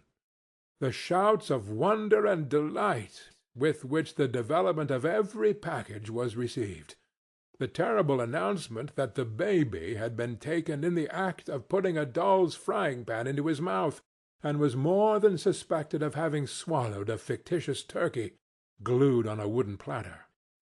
The immense relief of finding this a false alarm. The joy and gratitude and ecstasy, they are all indescribable alike. It is enough that by degrees the children and their emotions got out of the parlor, and by one stair at a time, up to the top of the house, where they went to bed and so subsided. And now Scrooge looked on more attentively than ever, when the master of the house, having his daughter leaning fondly on him, sat down with her and her mother at his own fireside. And when he thought that such another creature, quite as graceful and as full of promise, might have called him father, and been a springtime in the haggard winter of his life, his sight grew very dim indeed. "Belle," said the husband, turning to his wife with a smile, "I saw an old friend of yours this afternoon." "Who was it?" "Guess." "How can I? I don't know," she added in the same breath, laughing as he laughed. "Mr. Scrooge." "Mr. Scrooge it was. I passed his office window, and as it was not shut up, and he had a candle inside, I could scarcely help seeing him. His partner lies upon the point of death, I hear, and there he sat alone, quite alone in the world, I do believe."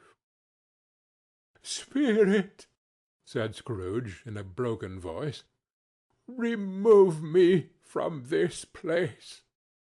"I told you these were shadows of the things that have been," said the ghost. "That they are what they are, do not blame me." "Remove me!" Scrooge exclaimed. "I cannot bear it." He turned upon the ghost, and seeing that it looked upon him with a face in which in some strange way there were fragments of all the faces it had shown him, wrestled with it. "Leave me! Take me back! Haunt me no longer!" In the struggle, if that can be called a struggle, in which the ghost, with no visible resistance on its own part, was undisturbed by any effort of its adversary, Scrooge observed that its light was burning high and bright, and dimly connecting that with its influence over him, he seized the extinguisher cap, and by a sudden action pressed it down upon its head. The spirit dropped beneath it, so that the extinguisher covered its whole form, but though Scrooge pressed it down with all his force, he could not hide the light, which streamed from under it in an unbroken flood upon the ground. He was conscious of being exhausted and overcome by an irresistible drowsiness, and further, of being in his own bedroom. He gave the cap a parting squeeze, in which his hand relaxed, and had barely time to reel to bed before he sank into a heavy sleep. End of Stave 2.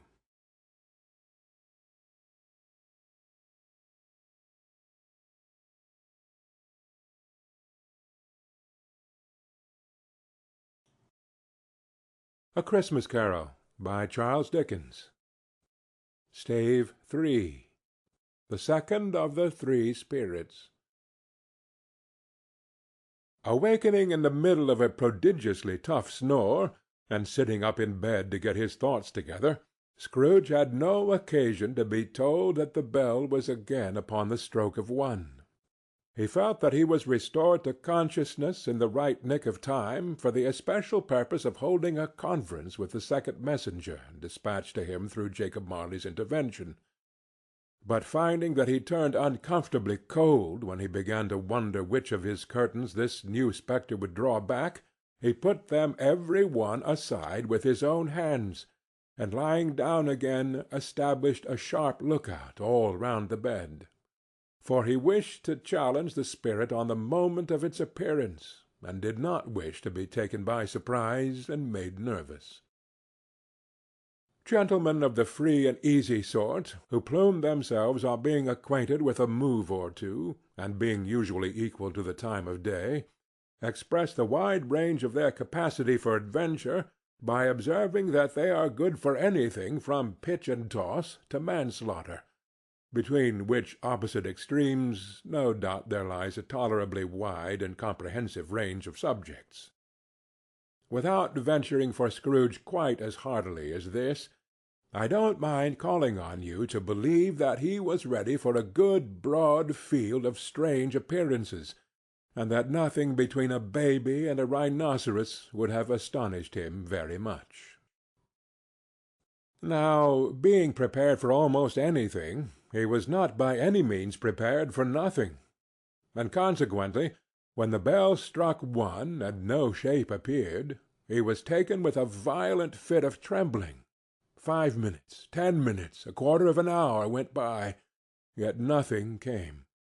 All this time he lay upon his bed, the very core and centre of a blaze of ruddy light, which streamed upon it when the clock proclaimed the hour, and which, being only light, was more alarming than a dozen ghosts, as he was powerless to make out what it meant or would be at, and was sometimes apprehensive that he might be at that very moment an interesting case of spontaneous combustion, without having the consolation of knowing it.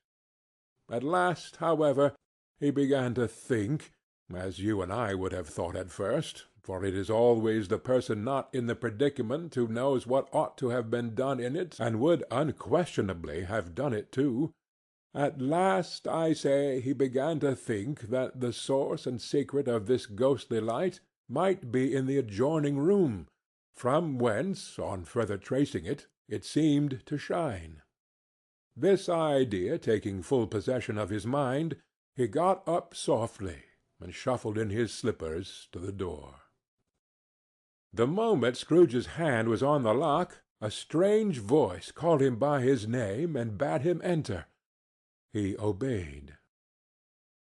It was his own room, there was no doubt about that, but it had undergone a surprising transformation. The walls and ceiling were so hung with living green that it looked like a perfect grove, from every part of which bright gleaming berries glistened. The crisp leaves of holly, mistletoe, and ivy reflected back the light, as if so many little mirrors had been scattered there, and such a mighty blaze went roaring up the chimney as that dull petrification of a hearth had never known in Scrooge's time, or Marley's, or for many and many a winter season gone.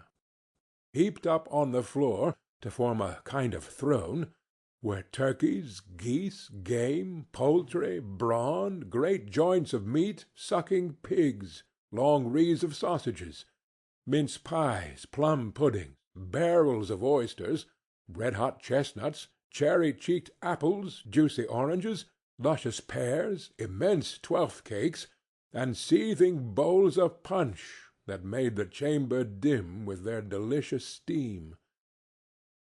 In easy state upon this couch there sat a jolly giant, glorious to see, who bore a glowing torch, in shape not unlike Plenty's horn, and held it up, high up, to shed its light on Scrooge, as he came peeping round the door. "Come in!" exclaimed the ghost. "Come in, and know me better, man." Scrooge entered timidly, and hung his head before this spirit. He was not the dogged Scrooge he had been, and though the spirit's eyes were clear and kind, he did not like to meet them. "I am the ghost of Christmas Present," said the spirit. "Look upon me." Scrooge reverently did so. It was clothed in one simple green robe, or mantle, bordered with white fur. This garment hung so loosely on the figure that its capacious breast was bare, as if disdaining to be warded or concealed by any artifice.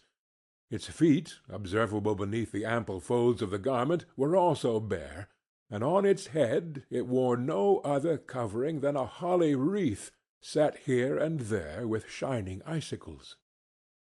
Its dark brown curls were long and free as its genial face, its sparkling eye, its open hand, its cheery voice, its unconstrained demeanor, and its joyful air.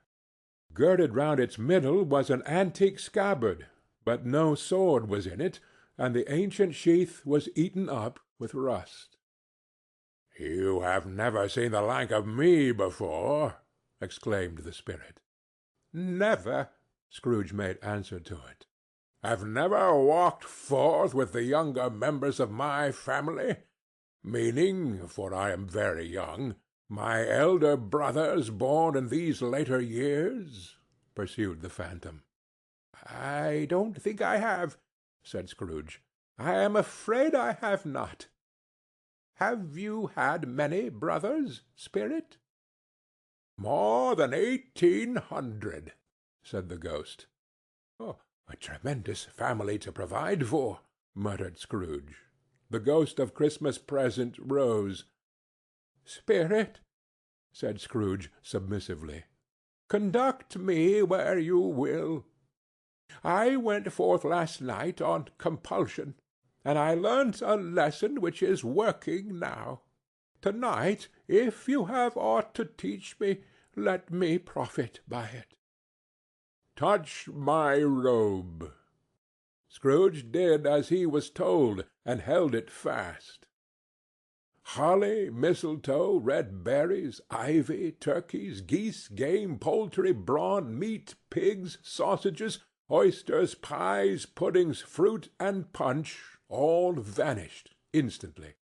So did the room, the fire, the ruddy glow, the hour of night, and they stood in the city streets on Christmas morning, where, for the weather was severe, the people made a rough but brisk and not unpleasant kind of music in scraping the snow from the pavement in front of their dwellings, and from the tops of their houses, whence it was mad delight to the boys to see it come plumping down into the road below, and splitting into artificial little snowstorms. The house fronts looked black enough, and the windows blacker, contrasting with the smooth white sheet of snow upon the roofs, and with the dirtier snow upon the ground, which last deposit had been ploughed up in deep furrows by the heavy wheels of carts and wagons, furrows that crossed and recrossed each other hundreds of times where the great streets branched off and made intricate channels, hard to trace in the thick yellow and icy water. The sky was gloomy, and the shortest streets were choked up with a dingy mist, half thawed, half frozen, whose heavier particles descended in a shower of sooty atoms, as if all the chimneys in Great Britain had by one consent caught fire and were blazing away to their dear hearts' content. There was nothing very cheerful in the climate or the town, and yet there was an air of cheerfulness abroad that the clearest summer air and the brightest summer sun might have endeavored to diffuse in vain. For the people who were shoveling away on the housetops were jovial and full of glee, calling out to one another from the parapets, and now and then exchanging a facetious snowball, better-natured missile far than many a wordy jest, laughing heartily if it went right, and not less heartily if it went wrong. The poulterers' shops were still half open, and the fruiterers were radiant in their glory. There were great round pot-bellied baskets of chestnuts, shaped like the waistcoats of jolly old gentlemen, lolling at the doors and tumbling out into the street in their apoplectic opulence. There were ruddy, brown-faced, broad-girthed Spanish onions, shining in the fatness of their growth like Spanish friars, and winking from their shelves in wanton slyness at the girls as they went by and glanced demurely at the hung-up mistletoe. There were pears and apples clustered high in blooming pyramids. There were bunches of grapes, made, in the shopkeeper's benevolence, to dangle from conspicuous hooks, that people's mouths might water gratis as they passed. There were piles of filberts, mossy and brown, recalling, in their fragrance, ancient walks among the woods and pleasant shufflings ankle-deep through withered leaves. There were Norfolk biffins, squat and swarthy, setting off the yellow of the oranges and lemons, and in the great compactness of their juicy persons urgently entreating and beseeching to be carried home in paper bags and eaten after dinner. The very gold and silver fish set forth among these choice fruits in a bowl, though members of a dull and stagnant-blooded race, appeared to know that there was something going on, and to a fish went gasping round and round their little world in slow and passionless excitement. The grocers! Oh, the grocers!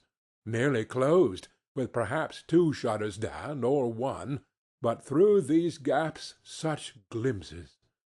It was not alone that the scales descending on the counter made a merry sound, or that the twine and roller parted company so briskly, or that the canisters were rattled up and down like juggling tricks, or even that the blended scents of tea and coffee were so grateful to the nose, or even that the raisins were so plentiful and rare, the almonds so extremely white, the sticks of cinnamon so long and straight, the other spices so delicious, the candied fruits so caked and spotted with molten sugar as to make the coldest lookers-on feel faint and subsequently bilious. Nor was it that the figs were moist and pulpy, or that the French plums blushed in modest tartness from their highly decorated boxes, or that everything was good to eat and in its Christmas dress. But the customers were all so hurried and so eager in their hopeful promise of the day that they tumbled up against each other at the door, crashing their wicker baskets wildly, and left their purchases upon the counter, and came running back to fetch them, and committed hundreds of like mistakes in the best humour possible, while the grocer and his people were so frank and fresh that the polished hearts with which they fastened their aprons behind might have been their own, worn outside for general inspection, and for Christmas daws to peck at, if they chose. But soon the steeples called good people all to church and chapel, and away they came, flocking through the streets in their best clothes and with their gayest faces, and at the same time there emerged from scores of by-streets, lanes, and nameless turnings innumerable people, carrying their dinners to the bakers' shops, The sight of these poor revellers appeared to interest the spirit very much, for he stood with Scrooge beside him in a baker's doorway, and taking off the covers as their bearers passed, sprinkled incense on their dinners from his torch. And it was a very uncommon kind of torch, for once or twice, when there were angry words between some dinner-carriers who had jostled each other, he shed a few drops of water on them from it, and their good humour was restored directly.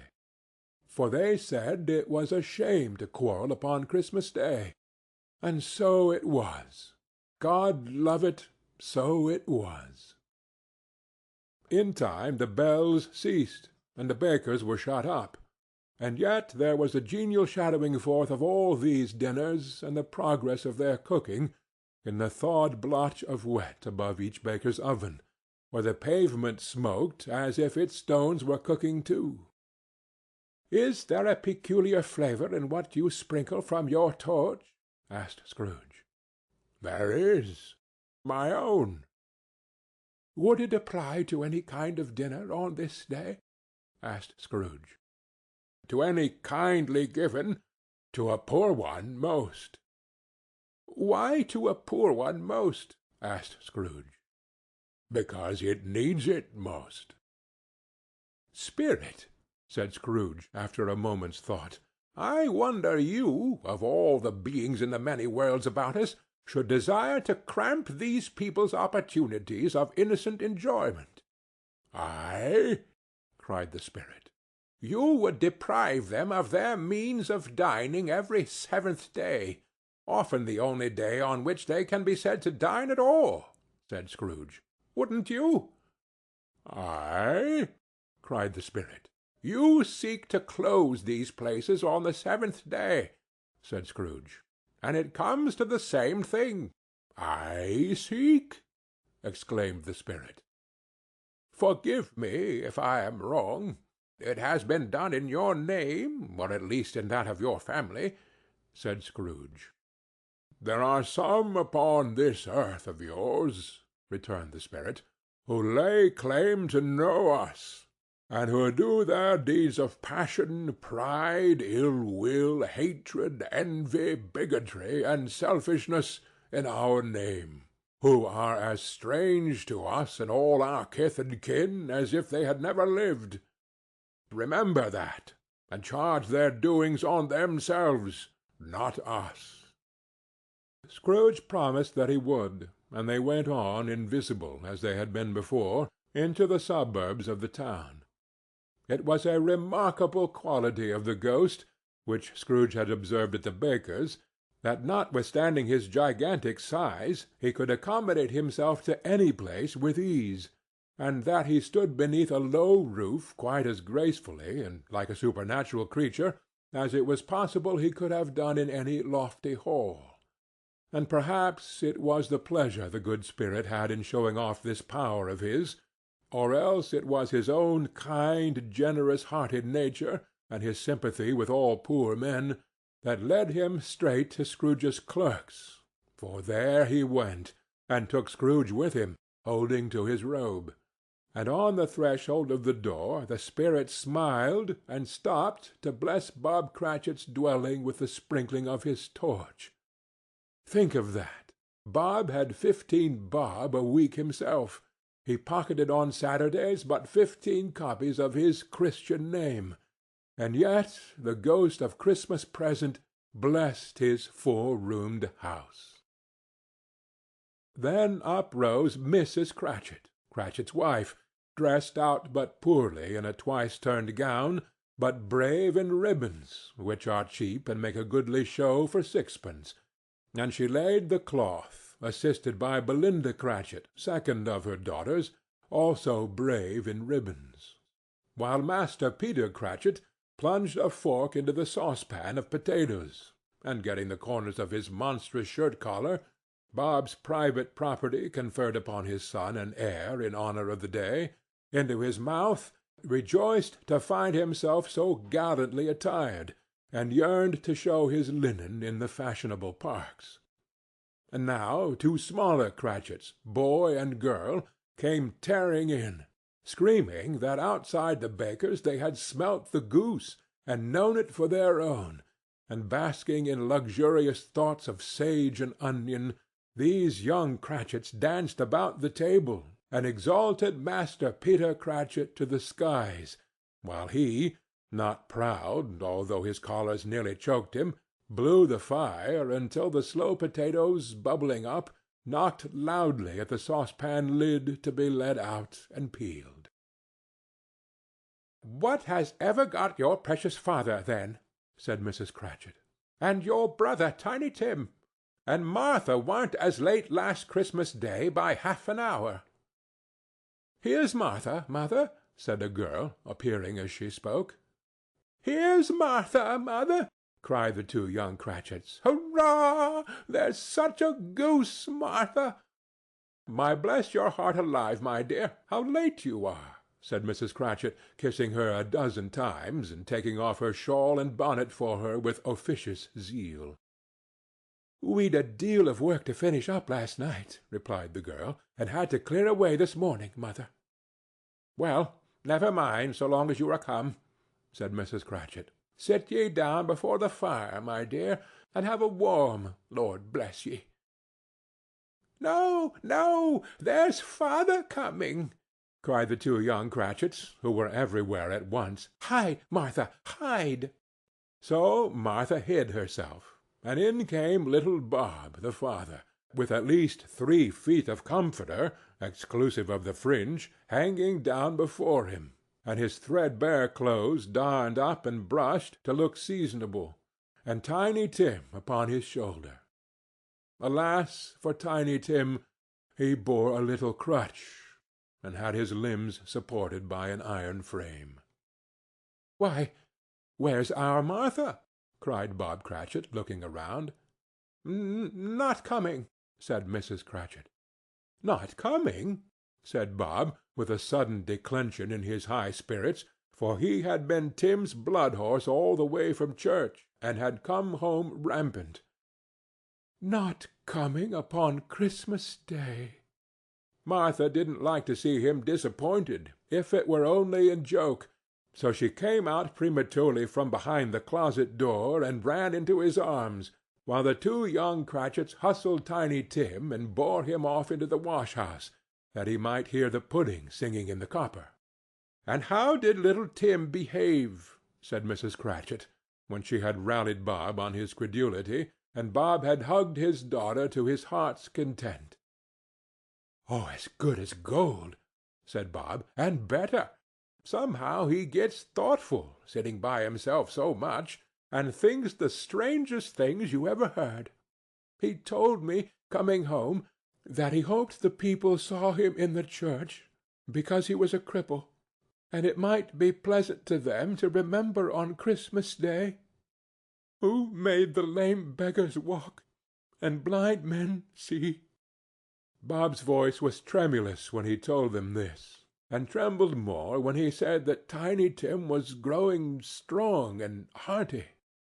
His active little crutch was heard upon the floor, and back came Tiny Tim before another word was spoken, escorted by his brother and sister to his stool before the fire, and while Bob, turning up his cuffs, as if, poor fellow, they were capable of being made more shabby, compounded some hot mixture in a jug with gin and lemons, and stirred it round and put it on the hob to simmer. Master Peter and the two ubiquitous young Cratchits went to fetch the goose, with which they soon returned in high procession. Such a bustle ensued that you might have thought a goose the rarest of all birds, a feathered phenomenon, to which a black swan was a matter of course. And in truth it was something very like it in that house. Mrs. Cratchit made the gravy, ready beforehand in a little saucepan, hissing hot. Master Peter mashed the potatoes with incredible vigor. Miss Belinda sweetened up the apple-sauce. Martha dusted the hot plates.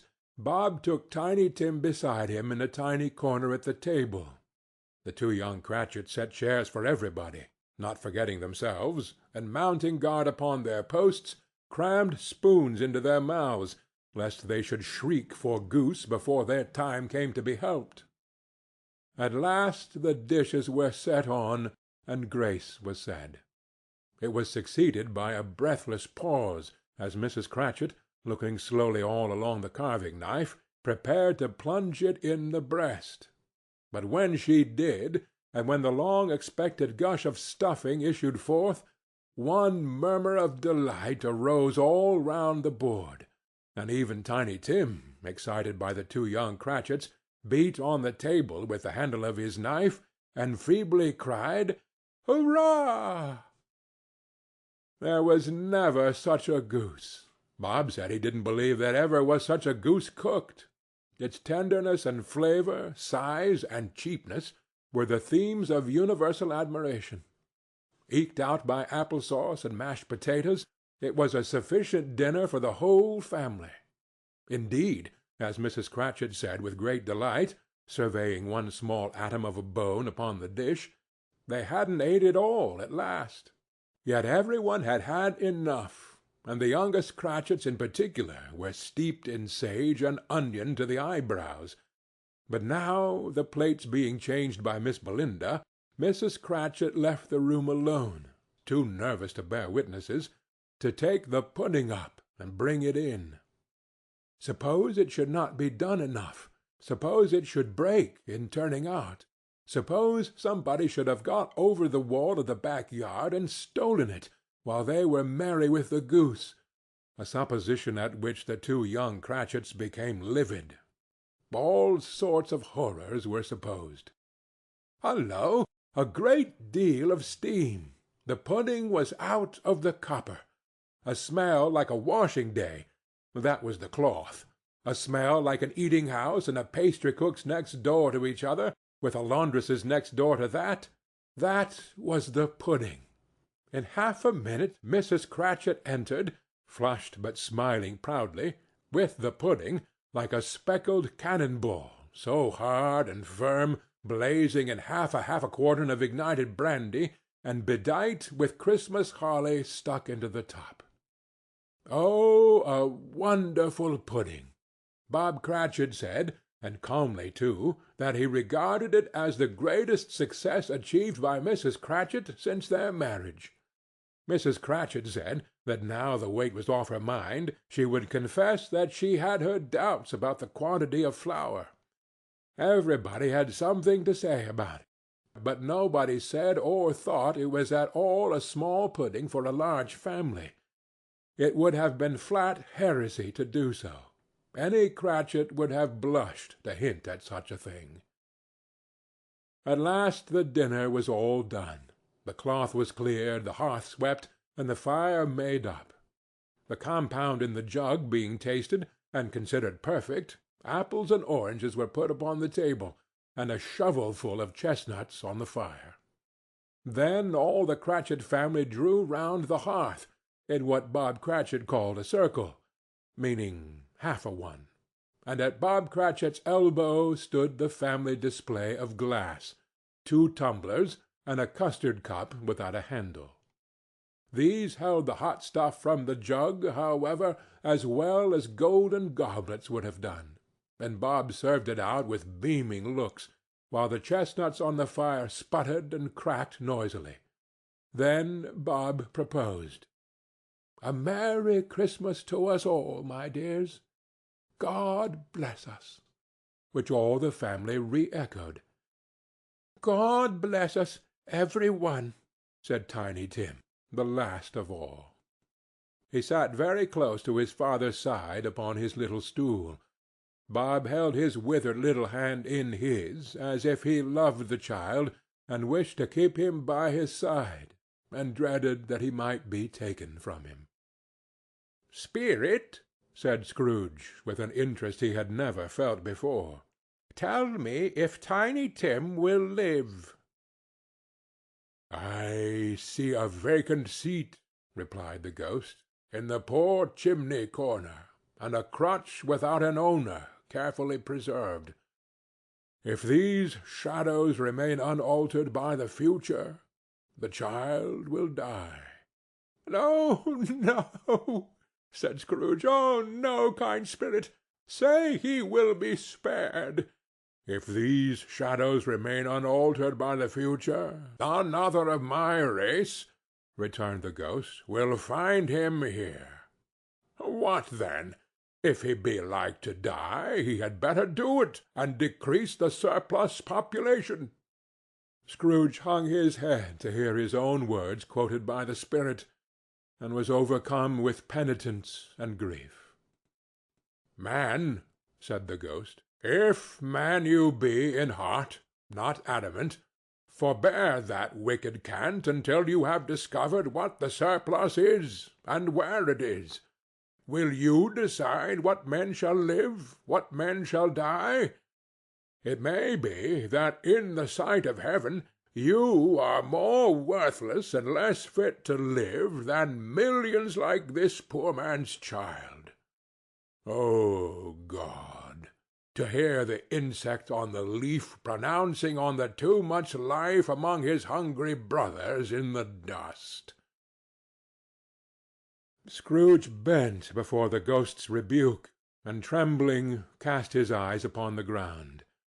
But he raised them speedily on hearing his own name. "Mr. Scrooge," said Bob. "I'll give you Mr. Scrooge, the founder of the feast."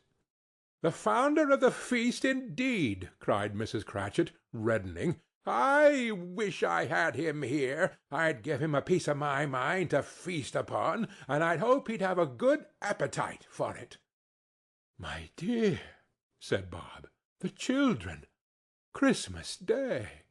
"It should be a Christmas Day, I am sure," said she, "on which one drinks the health of such an odious, stingy, hard, unfeeling man as Mr. Scrooge. You know he is, Robert. Nobody knows it better than you do, poor fellow."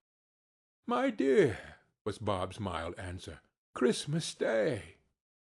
"I'll drink his health for your sake, and the Day's," said Mrs. Cratchit, "not for his.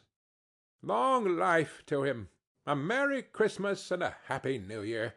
He'll be very merry and very happy, I have no doubt."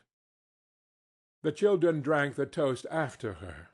It was the first of their proceedings which had no heartiness. Tiny Tim drank it last of all, but he didn't care twopence for it. Scrooge was the ogre of the family. The mention of his name cast a dark shadow on the party, which was not dispelled for full 5 minutes. After it had passed away, they were 10 times merrier than before, from the mere relief of Scrooge the baleful being done with. Bob Cratchit told them how he had a situation in his eye for Master Peter, which would bring in, if obtained, full 5 and 6pence weekly. The 2 young Cratchits laughed tremendously at the idea of Peter's being a man of business, and Peter himself looked thoughtfully at the fire from between his collars, as if he were deliberating what particular investments he should favor when he came into the receipt of that bewildering income. Martha, who was a poor apprentice at a milliner's, then told them what kind of work she had to do, and how many hours she worked at a stretch, and how she meant to lie abed to-morrow morning for a good long rest, to-morrow being a holiday she passed at home. Also, how she had seen a countess and a lord some days before, and how the lord was much about as tall as Peter, at which Peter pulled up his collar so high that you couldn't have seen his head if you had been there. All this time the chestnuts and the jug went round and round, and by they had a song, about a lost child travelling in the snow, from Tiny Tim, who had a plaintive little voice, and sang it very well indeed. There was nothing of high mark in this. They were not a handsome family. They were not well dressed. Their shoes were far from waterproof. Their clothes were scanty, and Peter might have known, or very likely did, the inside of a pawnbroker's. But they were happy, grateful, pleased with one another, and contented with the time. And when they faded, and looked happier yet in the bright sprinklings of the spirit's torch at parting, Scrooge had his eye upon them, and especially on Tiny Tim, until the last. By this time it was getting dark, and snowing pretty heavily, and as Scrooge and the spirit went along the streets, the brightness of the roaring fires in kitchens, parlours, and all sorts of rooms was wonderful. Here the flickering of the blaze showed preparations for a cosy dinner, with hot plates baking through and through before the fire, and deep red curtains, ready to be drawn to shut out cold and darkness. There all the children of the house were running out into the snow to meet their married sisters, brothers, cousins, uncles, aunts, and be the first to greet them. Here, again, were shadows on the window blind of guests assembling, and there a group of handsome girls, all hooded and fur-booted, and all chattering at once, tripped lightly off to some near neighbor's house, where, woe upon the single man who saw them enter, artful witches well they knew it, in a glow. But if you had judged from the numbers of people on their way to friendly gatherings, you might have thought that no one was at home to give them welcome when they got there, instead of every house expecting company and piling up its fires half chimney high. Blessings on it, how the ghost exulted! How it bared its breadth of breast, and opened its capacious palm, and floated on, outpouring with a generous hand its bright and harmless mirth on everything within its reach. The very lamplighter, who ran on before, dotting the dusky street with specks of light, and who was dressed to spend the evening somewhere, laughed out loudly as the spirit passed, though little kenned the lamplighter that he had any company but Christmas. And now, without a word of warning from the ghost, they stood upon a bleak and desert moor, where monstrous masses of rude stone were cast about as though it were the burial-place of giants, and water spread itself wheresoever it listed, or would have done so, but for the frost that held it prisoner, and nothing grew but moss and furze, and coarse rank grass. Down in the west the setting sun had left a streak of fiery red, which glared upon the desolation for an instant like a sullen eye, and frowning lower, lower, lower yet, was lost in the thick gloom of darkest night. "What place is this?" asked Scrooge. "A place where miners live, who labor in the bowels of the earth," returned the spirit. "But they know me. See!" A light shone from the window of a hut, and swiftly they advanced towards it. Passing through the wall of mud and stone, they found a cheerful company assembled round a glowing fire. An old man and woman, with their children and their children's children, and another generation beyond that, all decked out gaily in their holiday attire. The old man, in a voice that seldom rose above the howling of the wind upon the barren waste, was singing them a Christmas song. It had been a very old song when he was a boy, and from time to time they all joined in the chorus. So surely as they raised their voices, the old man got quite blithe and loud, and so surely as they stopped, his vigor sank again. The spirit did not tarry here, but bade Scrooge hold his robe, and passing on above the moor, sped—whither? Not to see, to sea. To Scrooge's horror, looking back, he saw the last of the land, a frightful range of rocks, behind them, and his ears were deafened by the thundering of water, as it rolled and roared and raged among the dreadful caverns it had worn, and fiercely tried to undermine the earth. Built upon a dismal reef of sunken rocks, some league or so from shore, on which the waters chafed and dashed the wild year through, there stood a solitary lighthouse. Great heaps of seaweed clung to its base, and storm-birds, born of the wind, one might suppose, as seaweed of the water, rose and fell about it like the waves they skimmed. But even here 2 men who watched the light had made a fire, that through the loophole in the thick stone wall shed out a ray of brightness on the awful sea. Joining their horny hands over the rough table at which they sat, they wished each other Merry Christmas in their can of grog; and one of them, the elder too, with his face all damaged and scarred with hard weather as the figurehead of an old ship might be, struck up a sturdy song that was like a gale in itself. Again the ghost sped on, above the black and heaving sea, on, until, being far away, as he told Scrooge, from any shore, they lighted on a ship. They stood beside the helmsman at the wheel, the lookout in the bow, the officers who had the watch. Dark, ghostly figures in their several stations, but every man among them hummed a Christmas tune, or had a Christmas thought, or spoke below his breath to his companion of some bygone Christmas day, with homeward hopes belonging to it; and every man on board, waking or sleeping, good or bad, had had a kinder word for another on that day than on any day in the year, and had shared to some extent in its festivities, and had remembered those he cared for at a distance, and had known that they delighted to remember him. It was a great surprise to Scrooge, while listening to the moaning of the wind, and thinking what a solemn thing it was to move on through the lonely darkness over an unknown abyss, whose depths were secrets as profound as death, it was a great surprise to Scrooge, while thus engaged, to hear a hearty laugh.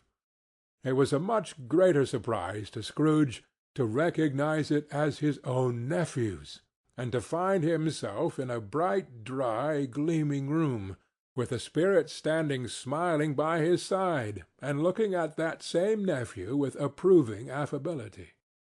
"Ha, ha, ha, ha, ha!" laughed Scrooge's nephew. "Ha, ha, ha, ha, ha! If you should happen by any unlikely chance to know a man more blessed in a laugh than Scrooge's nephew, all I can say is I should like to know him too. Introduce him to me, and I'll cultivate his acquaintance.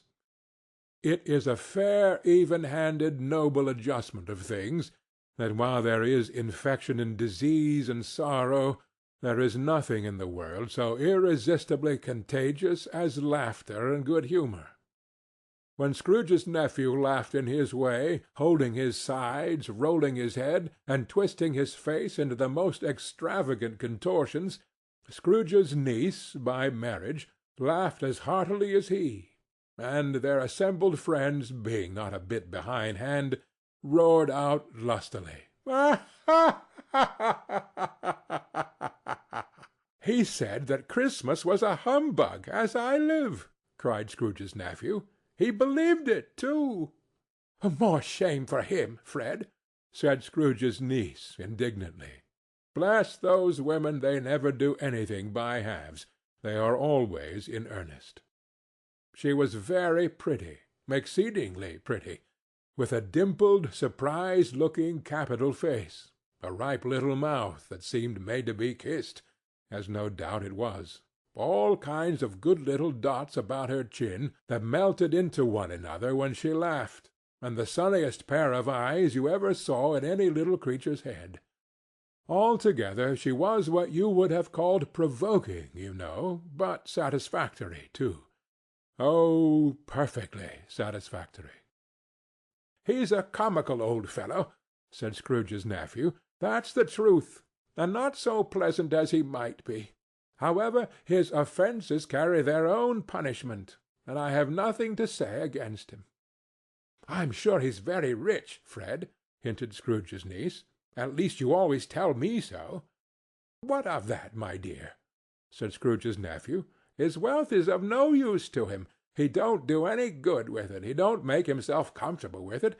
He hasn't the satisfaction of thinking that he is ever going to benefit us with it."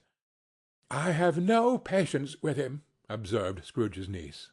Scrooge's niece's sisters, and all the other ladies, expressed the same opinion. "Oh, I have," said Scrooge's nephew. "I am sorry for him. I couldn't be angry with him if I tried. Who suffers by his ill whims? Himself, always. Here he takes it into his head to dislike us, and he won't come and dine with us. What's the consequence? He don't lose much of a dinner." "Indeed, I think he loses a very good dinner," interrupted Scrooge's niece. Everybody else said the same, and they must be allowed to have been competent judges, because they had just had dinner, and, with the dessert upon the table, were clustered round the fire by lamplight. "Well, I'm very glad to hear it," said Scrooge's nephew, "because I haven't great faith in these young housekeepers. What do you say, Topper?" Topper had clearly got his eye upon one of Scrooge's niece's sisters, for he answered that a bachelor was a wretched outcast, who had no right to express an opinion on the subject. Whereat Scrooge's niece's sister, the plump one with the lace tucker, not the one with the roses, blushed. "Do go on, Fred," said Scrooge's niece, clapping her hands. "He never finishes what he begins to say. He is such a ridiculous fellow." Scrooge's nephew revelled in another laugh, and as it was impossible to keep the infection off, though the plump sister tried hard to do it with aromatic vinegar, his example was unanimously followed. "I was only going to say," said Scrooge's nephew, "that the consequence of his taking a dislike to us, and not making merry with us, is, I think, that he loses some pleasant moments which could do him no harm. I am sure he loses pleasanter companions than he can find in his own thoughts, either in his mouldy old office or his dusty chambers. I mean to give him the same chance every year, whether he likes it or not, for I pity him. He may rail at Christmas till he dies, but he can't help thinking better of it, I defy him, if he finds me going there in good temper year after year, and saying, 'Uncle Scrooge, how are you?' If it only puts him in the vein to leave his poor clerk £50, that's something, and I think I shook him yesterday." It was their turn to laugh now at the notion of his shaking Scrooge, but being thoroughly good-natured, and not much caring what they laughed at, so that they laughed at any rate, he encouraged them in their merriment, and passed the bottle joyously. After tea they had some music, for they were a very musical family, and knew what they were about when they sang a glee or catch, I can assure you, especially Topper, who would growl away in the bass like a good one, and never swell the large veins in his forehead, or get red in the face over it. Scrooge's niece played well upon the harp, and played among other tunes a simple little air, a mere nothing, you might learn to whistle it in 2 minutes, which had been familiar to the child who fetched Scrooge from the boarding-school, as he had been reminded by the ghost of Christmas past. When this strain of music sounded, all the things that ghost had shown him came upon his mind. He softened more and more, and thought that if he could have listened to it often, years ago, he might have cultivated the kindnesses of life for his own happiness with his own hands, without resorting to the sexton's spade that buried Jacob Marley. But they didn't devote the whole evening to music. After a while they played at forfeits, for it is good to be children sometimes, and never better than Christmas, when its mighty founder was a child himself. Stop! There was first a game at blindman's buff. Of course there was, and I no more believe Topper was really blind than I believe he had eyes in his boots. My opinion is that it was a done thing between him and Scrooge's nephew, and that the ghost of Christmas Present knew it. The way he went after that plump sister in the lace tucker was an outrage on the credulity of human nature, knocking down the fire-irons, tumbling over the chairs, bumping against the piano, smothering himself among the curtains. Wherever she went, there went he. He always knew where the plump sister was. He wouldn't catch anybody else. If you had fallen up against him, as some of them did, on purpose, he would have made a feint of endeavoring to seize you, which would have been an affront to your understanding, and would instantly have sidled off in the direction of the plump sister.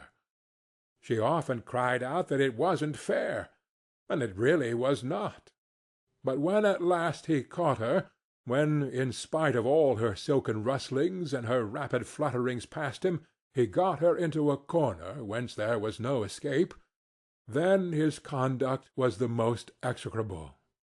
For his pretending not to know her, his pretending that it was necessary to touch her head-dress, and further to assure himself of her identity by pressing a certain ring upon her finger, and a certain chain about her neck, was vile, monstrous. No doubt she told him her opinion of it, when, another blind man being in office, they were so very confidential together, behind the curtains. Scrooge's niece was not one of the blind man's buff party, but was made comfortable with a large chair and a footstool in a snug corner, where the ghost and Scrooge were close behind her. But she joined in the forfeits, and loved her love to admiration with all the letters of the alphabet. Likewise, at the game of How, When, and Where, she was very great, and to the secret joy of Scrooge's nephew, beat her sisters hollow, though they were sharp girls too, as Topper could have told you. There might have been 20 people there, young and old, but they all played, and so did Scrooge, for wholly forgetting, in the interest he had in what was going on, that his voice made no sound in their ears, he sometimes came out with his guess quite loud, and very often guessed quite right too, for the sharpest needle, best Whitechapel, warranted not to cut in the eye, was not sharper than Scrooge, blunt as he took it in his head to be. The ghost was greatly pleased to find him in this mood, and looked upon him with such favor that he begged like a boy to be allowed to stay until the guests departed. But this, the spirit said, could not be done. "Here is a new game," said Scrooge. "Oh, 1/2 hour, spirit, only one." It was a game called Yes and No, where Scrooge's nephew had to think of something, and the rest must find out what, he only answering to their questions yes or no, as the case was. The brisk fire of questioning to which he was exposed elicited from him that he was thinking of an animal, a live animal, rather a disagreeable animal, a savage animal, an animal that growled and grunted sometimes, and talked sometimes, and lived in London, and walked about the streets, and wasn't made a show of, and wasn't led by anybody, and didn't live in a menagerie, and was never killed in a market, and was not a horse, or an ass, or a cow, or a bull, or a tiger, or a dog, or a pig, or a cat, or a bear. At every fresh question that was put to him, this nephew burst into a fresh roar of laughter, and was so inexpressibly tickled that he was obliged to get up off the sofa and stamp. At last the plump sister, falling into a similar state, cried out, "Ah, I have found it! I know what it is, Fred, I know what it is." "What is it?" cried Fred. "It's your Uncle Scrooge." Which it certainly was. Admiration was the universal sentiment, though some objected that the reply to "Is it a bear?" ought to have been "Yes," inasmuch as an answer in the negative was sufficient to have diverted their thoughts from Mr. Scrooge, supposing they had ever had any tendency that way. "He has given us plenty of merriment, I am sure," said Fred, "and it would be ungrateful not to drink his health. Here is a glass of mulled wine ready to our hand at the moment, and I say, Uncle Scrooge!" "Well, Uncle Scrooge!" they cried. "A Merry Christmas and a Happy New Year to the old man, whatever he is," said Scrooge's nephew. "He wouldn't take it from me, but may he have it nevertheless. Uncle Scrooge!" Uncle Scrooge had imperceptibly become so gay and light of heart that he would have pledged the unconscious company in return, and thanked them in an inaudible speech, if Ghost had given him time. But the whole scene passed off in the breath of the last word spoken by his nephew, and he and the spirit were again upon their travels. Much they saw, and far they went, and many homes they visited, but always with a happy end. The spirit stood beside sick beds, and they were cheerful, on foreign lands, and they were close at home, by struggling men, and they were patient in their greatest hope, by poverty, and it was rich. In almshouse, hospital, and jail, in misery's every refuge, where vain man in his little brief authority had not made fast the door and barred the spirit out, he left his blessing and taught Scrooge his precepts. It was a long night, if it were only a night, but Scrooge had his doubts of this, because the Christmas holidays appeared to be condensed into the space of time they passed together.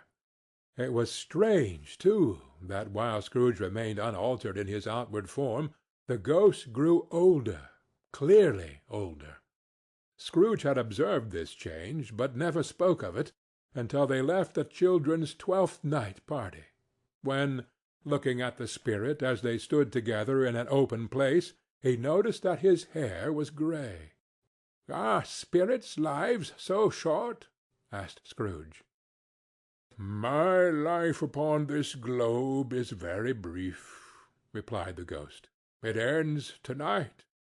"To-night?" cried Scrooge. "To-night at midnight. Hark! The time is drawing near." The chimes were ringing the 11:75 at that moment. "Forgive me if I am not justified in what I ask," said Scrooge, looking intently at the spirit's robe, "but I see something strange, and not belonging to yourself, protruding from your skirts. Is it a foot or a claw?" "It might be a claw, for the flesh there is upon it," said the spirit's sorrowful reply. "Look here." From the foldings of its robe it brought 2 children, wretched, abject, frightful, hideous, miserable. They knelt down at his feet and clung upon the outside of his garment. "Oh, man, look here! Look, look! Down here!" exclaimed the ghost. They were a boy and a girl, yellow, meagre, ragged, scowling, wolfish, but prostrate, too, in their humility. Where graceful youth should have filled their features out and touched them with its freshest tints, a stale and shriveled hand, like that of age, had pinched and twisted them and pulled them into shreds. Where angels might have sat enthroned, devils lurked and glared out menacing. No change, no degradation, no perversion of humanity, in any grade, through all the mysteries of wonderful creation, has monsters half so horrible and dread. Scrooge started back, appalled. Having them shown to him in this way, he tried to say they were fine children, but the words choked themselves rather than be parties to a lie of such enormous magnitude. "Spirit, are they yours?" Scrooge could say no more. "They are man's," said the spirit, looking down upon them, "and they cling to me, appealing from their fathers. This boy is ignorance. This girl is want. Beware them both, and all of their degree, but most of all beware this boy, for on his brow I see that written which is doom, unless the writing be erased. Deny it," cried the spirit, stretching out his hand towards the city. "Slander those who tell it ye. Admit it for your factious purposes, and make it worse, and bide the end." "Have you no refuge or resource?" cried Scrooge. "Are there no prisons?" said the spirit, turning on him for the last time with his own words. "Are there no workhouses?" The bell struck 12. Scrooge looked about him for the ghost, and saw it not. As the last stroke ceased to vibrate, he remembered the prediction of old Jacob Marley, and lifting up his eyes, beheld a solemn phantom, draped and hooded, coming like a mist along the ground towards him. End of Stave 3.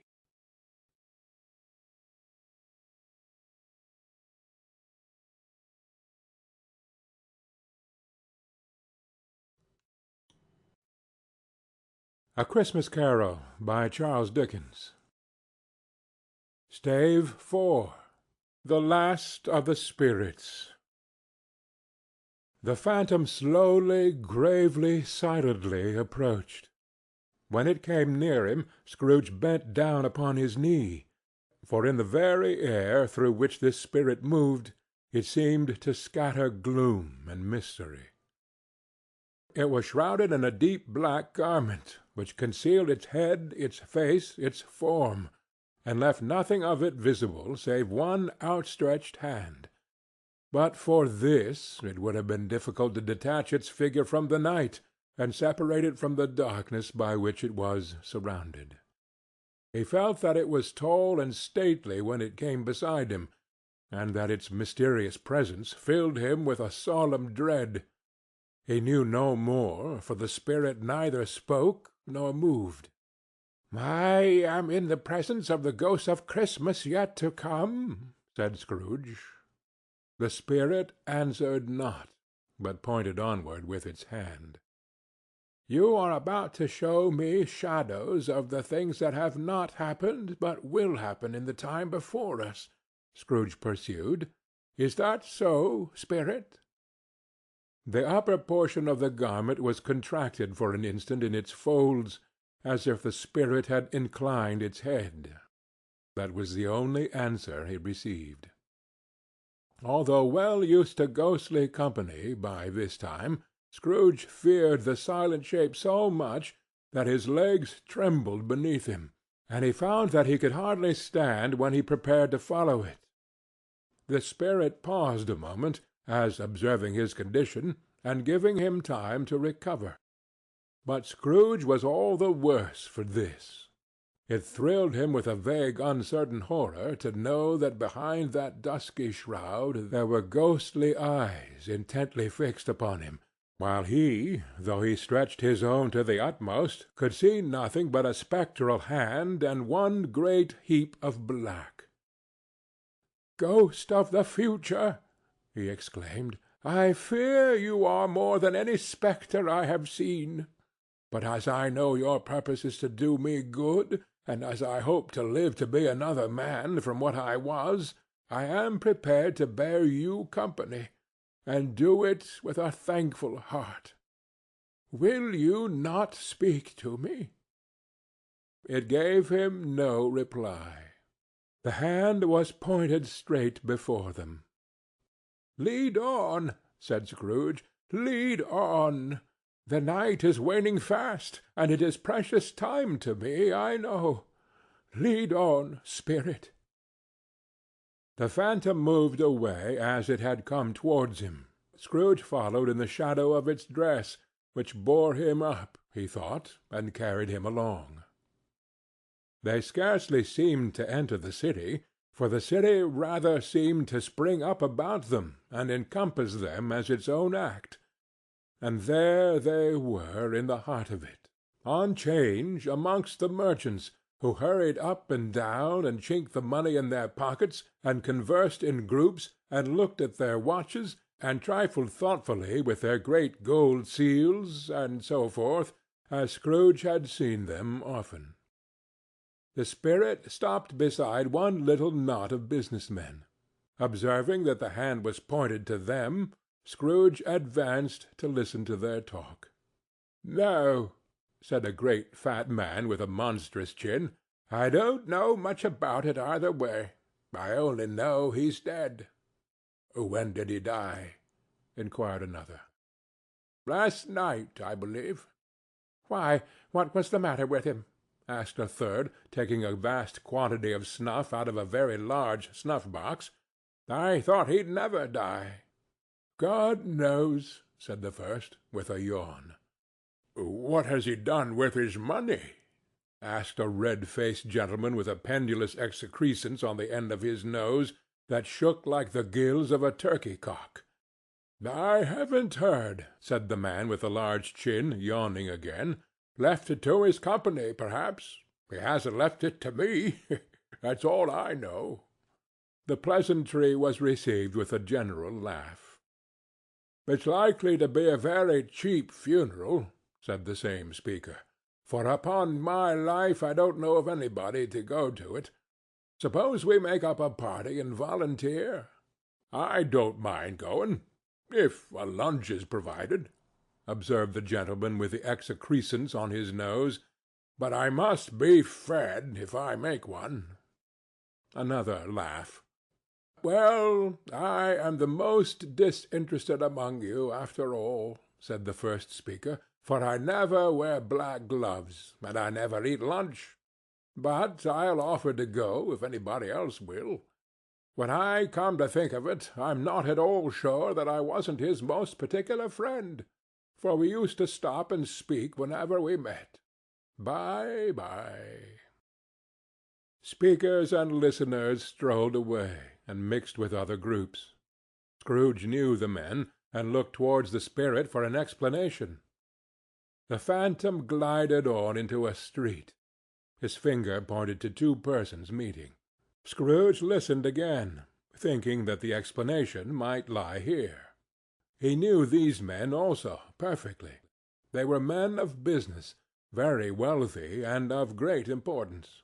He had made a point always of standing well in their esteem, in a business point of view, that is, strictly in a business point of view. "How are you?" said one. "How are you?" returned the other. "Well," said the first, "Old Scratch has got his own at last, eh?" "So I am told," returned the second. "Cold, isn't it?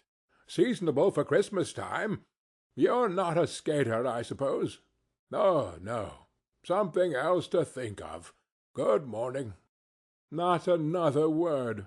That was their meeting, their conversation, and their parting. Scrooge was at first inclined to be surprised that the spirit should attach importance to conversations apparently so trivial, but feeling assured that they must have some hidden purpose, he set himself to consider what it was likely to be. They would scarcely be supposed to have any bearing on the death of Jacob, his old partner, for that was past, and this ghost's province was the future. Nor could he think of any one immediately connected with himself to whom he could apply them. But nothing doubting that to whomsoever they applied they had some latent moral for his own improvement, he resolved to treasure up every word he heard, and everything he saw, and especially to observe the shadow of himself when it appeared. For he had an expectation that the conduct of his future self would give him the clue he missed, and would render the solution of these riddles easy. He looked about in that very place for his own image, but another man stood in his accustomed corner, and though the clock pointed to his usual time of day for being there, he saw no likeness of himself among the multitudes that poured in through the porch. It gave him little surprise, however, for he had been revolving in his mind a change of life, and thought and hoped he saw his new-born resolutions carried out in this. Quiet and dark, beside him stood the phantom, with his outstretched hand. When he roused himself from his thoughtful quest, he fancied from the turn of the hand, and its situation in reference to himself, that the unseen eyes were looking at him keenly. It made him shudder, and feel very old. They left the busy scene, and went into an obscure part of the town, where Scrooge had never penetrated before, although he recognized its situation and its bad repute. The ways were foul and narrow, the shops and houses wretched, The people half naked, drunken, slipshod, ugly. Alleys and archways, like so many cesspools, disgorged their offences of smell and dirt and life upon the straggling streets, and the whole quarter reeked with crime, with filth and misery. Far in this den of infamous resort there was a low-browed beetling shop below a penthouse roof, where iron, old rags, bottles, bones, and greasy offal were brought. Upon the floor within were piled up heaps of rusty keys, nails, chains, hinges, files, scales, weights, and refuse iron of all kinds. Secrets that few would like to scrutinize were bred and hidden in mountains of unseemly rags, masses of corrupted fat, and sepulchres of bones. Sitting in among the wares he dealt in, by a charcoal stove made of old bricks, was a grey-haired rascal nearly 70 years of age, who had screened himself from the cold air without by a frowsy curtaining of miscellaneous tatters hung upon a line, and smoked his pipe in all the luxury of calm retirement. Scrooge and the phantom came into the presence of this man just as a woman with a heavy bundle slunk into the shop. But she had scarcely entered when another woman, similarly laden, came in too, and she was closely followed by a man in faded black, who was no less startled by the sight of them than they had been upon the recognition of each other. After a short period of blank astonishment, in which the old man with the pipe had joined them, they all three burst into a laugh. "Let the charwoman alone to be the first," cried she who had entered first. "Let the laundress alone to be the second, and let the undertaker's man alone to be the third. Look here, old Joe, here's a chance, if we haven't all three met here without meaning it." "You couldn't have met in a better place," said old Joe, removing his pipe from his mouth. "Come into the parlour. You were made free of it long ago, you know, and the other two ain't strangers. Stop till I shut the door of the shop. Ah, how it squeaks! There ain't such a rusty bit of metal in the place as its own hinges, I believe, and I'm sure there's no such old bones here as mine. We're all suitable to our calling. We're well matched. Come into the parlour. Come into the parlour." The parlour was the space between the screen of rags. The old man raked the fire together with an old stair-rod, and having trimmed his smoky lamp, for it was night, with the stem of his pipe, put it in his mouth again. While he did this, the woman who had already spoken threw her bundle on the floor, and sat down in a flaunting manner on a stool, crossing her elbows on her knees, and looking with a bold defiance at the other two. "What odds, then? What odds, Mrs. Dilber?" said the woman. "Every person has a right to take care of themselves. He always did." "That's true, indeed," said the laundress. "No man more so." "Why, then, don't stand staring as if you was afraid, woman. Who's the wiser? We're not going to pick holes in each other's coats, I suppose." "No, indeed," said Mrs. Dilber and the man together. "We should hope not." "Very well, then," cried the woman. "That's enough. Who's the worse for the loss of a few things like these? Not a dead man, I suppose." "No, indeed," said Mrs. Dilber. "If he wanted to keep 'em after he was dead, a wicked old screw," pursued the woman, "why, wasn't he natural in his lifetime? If he had been, he'd have had somebody to look after him when he was struck with death, instead of lying gasping out his last there, alone, by himself." "It's the truest word that ever was spoken," said Mrs. Dilber. "It's a judgment on him." "I wish it was a little heavier judgment," replied the woman, "and it should have been, you may depend on it, if I could have laid my hands on anything else. Open that bundle, old Joe, and let me know the value of it. Speak out plain. I'm not afraid to be the first, nor afraid for them to see it. We know pretty well that we were helping ourselves before we met here, I believe. It's no sin. Open the bundle, Joe." But the gallantry of her friends would not allow of this, and the man in faded black, mounting the breach first, produced his plunder. It was not extensive. A seal or two, a pencil case, a pair of sleeve buttons, and a brooch of no great value were all. They were severally examined and appraised by old Joe, who chalked the sums he was disposed to give for each upon the wall, and added them up into a total when he found there was nothing more to come. "That's your account," said Joe, "and I wouldn't give another sixpence if I was to be boiled for not doing it. Who's next?" Mrs. Dilber was next. Sheets and towels, a little wearing apparel, 2 old-fashioned silver teaspoons, a pair of sugar tongs, and a few boots. Her account was stated on the wall in the same manner. "I always give too much to ladies. It's a weakness of mine, and that's the way I ruin myself," said old Joe. "That's your account. If you asked me for another penny, and made it an open question, I'd repent of being so liberal and knock off half a crown." "And now undo my bundle, Joe," said the first woman.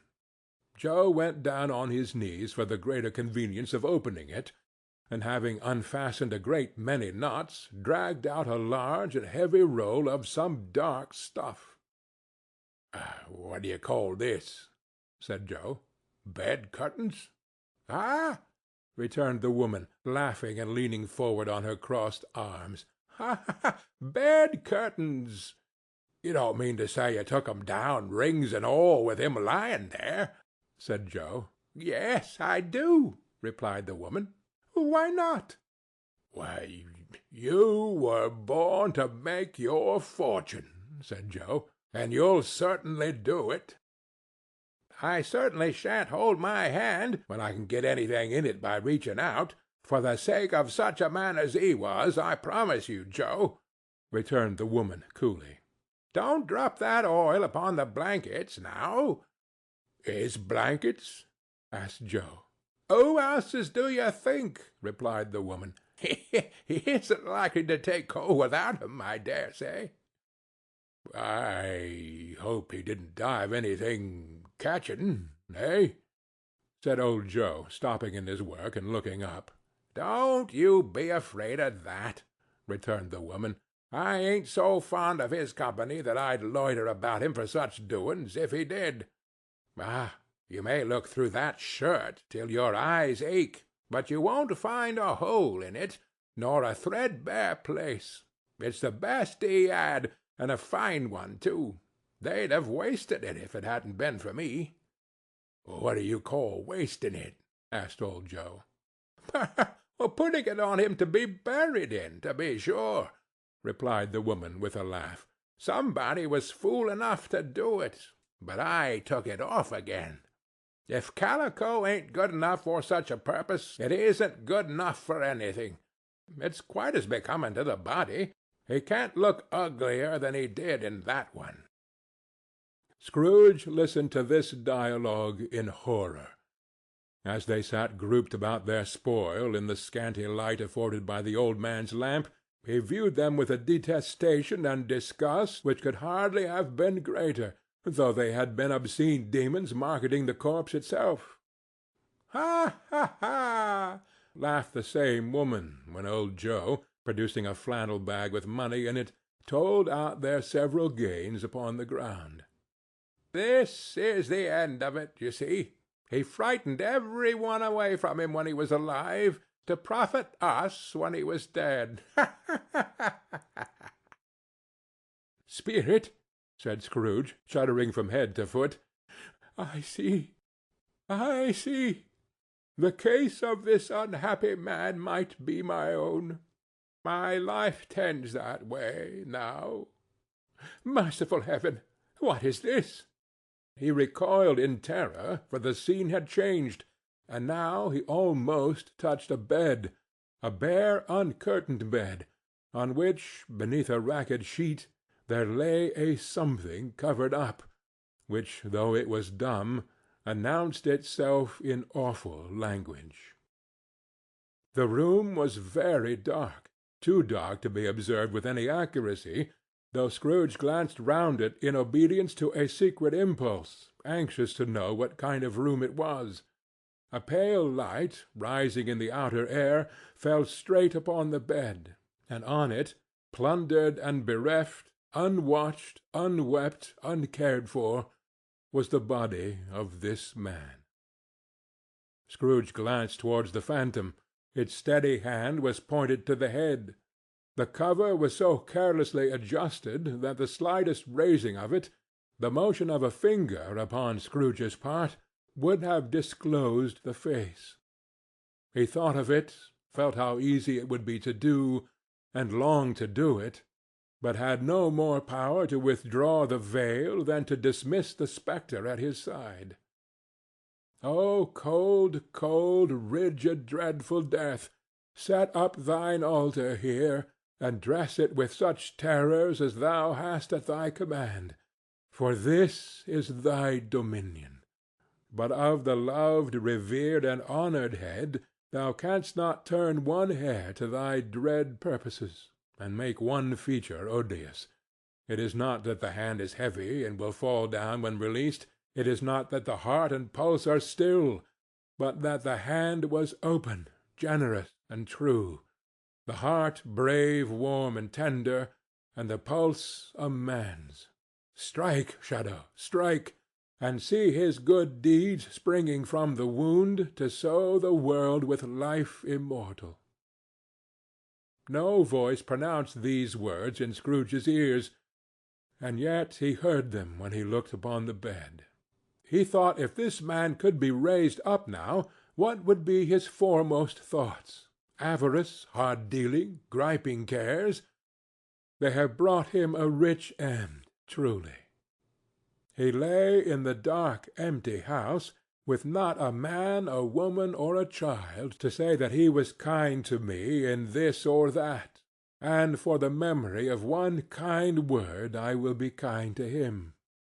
A cat was tearing at the door, and there was a sound of gnawing rats beneath the hearthstone. What they wanted in the room of death, and why they were so restless and disturbed, Scrooge did not dare to think. "Spirit," he said, "this is a fearful place. In leaving it, I shall not leave its lesson. Trust me. Let us go." Still the ghost pointed with an unmoved finger to the head. "I understand you," Scrooge returned, "and I would do it if I could. But I have not the power, Spirit. I have not the power." Again it seemed to look upon him. "If there is any person in the town who feels emotion caused by this man's death," said Scrooge, quite agonized, "show that person to me, Spirit. I beseech you." The phantom spread its dark robe before him for a moment like a wing, and withdrawing it revealed a room by daylight, where a mother and her children were. She was expecting some one, and with anxious eagerness, for she walked up and down the room, started at every sound, looked out from the window, glanced at the clock, tried but in vain to work with her needle, and could hardly bear the voices of the children in their play. At length the long-expected knock was heard. She hurried to the door and met her husband, a man whose face was careworn and depressed, though he was young. There was a remarkable expression in it now, a kind of serious delight of which he felt ashamed, and which he struggled to repress. He sat down to the dinner that had been hoarding for him by the fire, and when she asked him faintly what news, which was not until after a long silence, he appeared embarrassed how to answer. "Is it good," she said, "or bad, to help him?" "Bad," he answered. "We are quite ruined?" "No, there is hope yet, Caroline." "If he relents," she said, amazed, "there is? Nothing is past hope, if such a miracle has happened." "He is past relenting," said her husband. "He is dead." She was a mild and patient creature, if her face spoke truth, but she was thankful in her soul to hear it, and she said so, with clasped hands. She prayed forgiveness the next moment, and was sorry, but the first was the emotion of her heart. What the half-drunken woman whom I told you of last night said to me, when I tried to see him and obtain a week's delay, and what I thought was a mere excuse to avoid me, turns out to have been quite true. He was not only very ill, but dying then. To whom will our debt be transferred?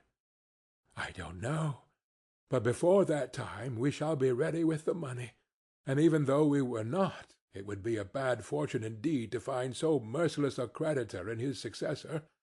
We may sleep to-night with light hearts, Caroline.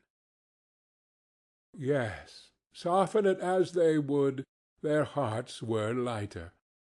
The children's faces, hushed and clustered round to hear what they so little understood, were brighter, and it was a happier house for this man's death. The only emotion that the ghost would show him, caused by the event, was one of pleasure. "Let me see some tenderness connected with a death," said Scrooge, "or that dark chamber, spirit, which we leave just now, will be for ever present to me." The ghost conducted him through several streets familiar to his feet, and as they went along, Scrooge looked here and there to find himself, but nowhere was he to be seen. They entered poor Bob Cratchit's house, the dwelling he had visited before, and found the mother and the children seated round the fire. Quiet, very quiet.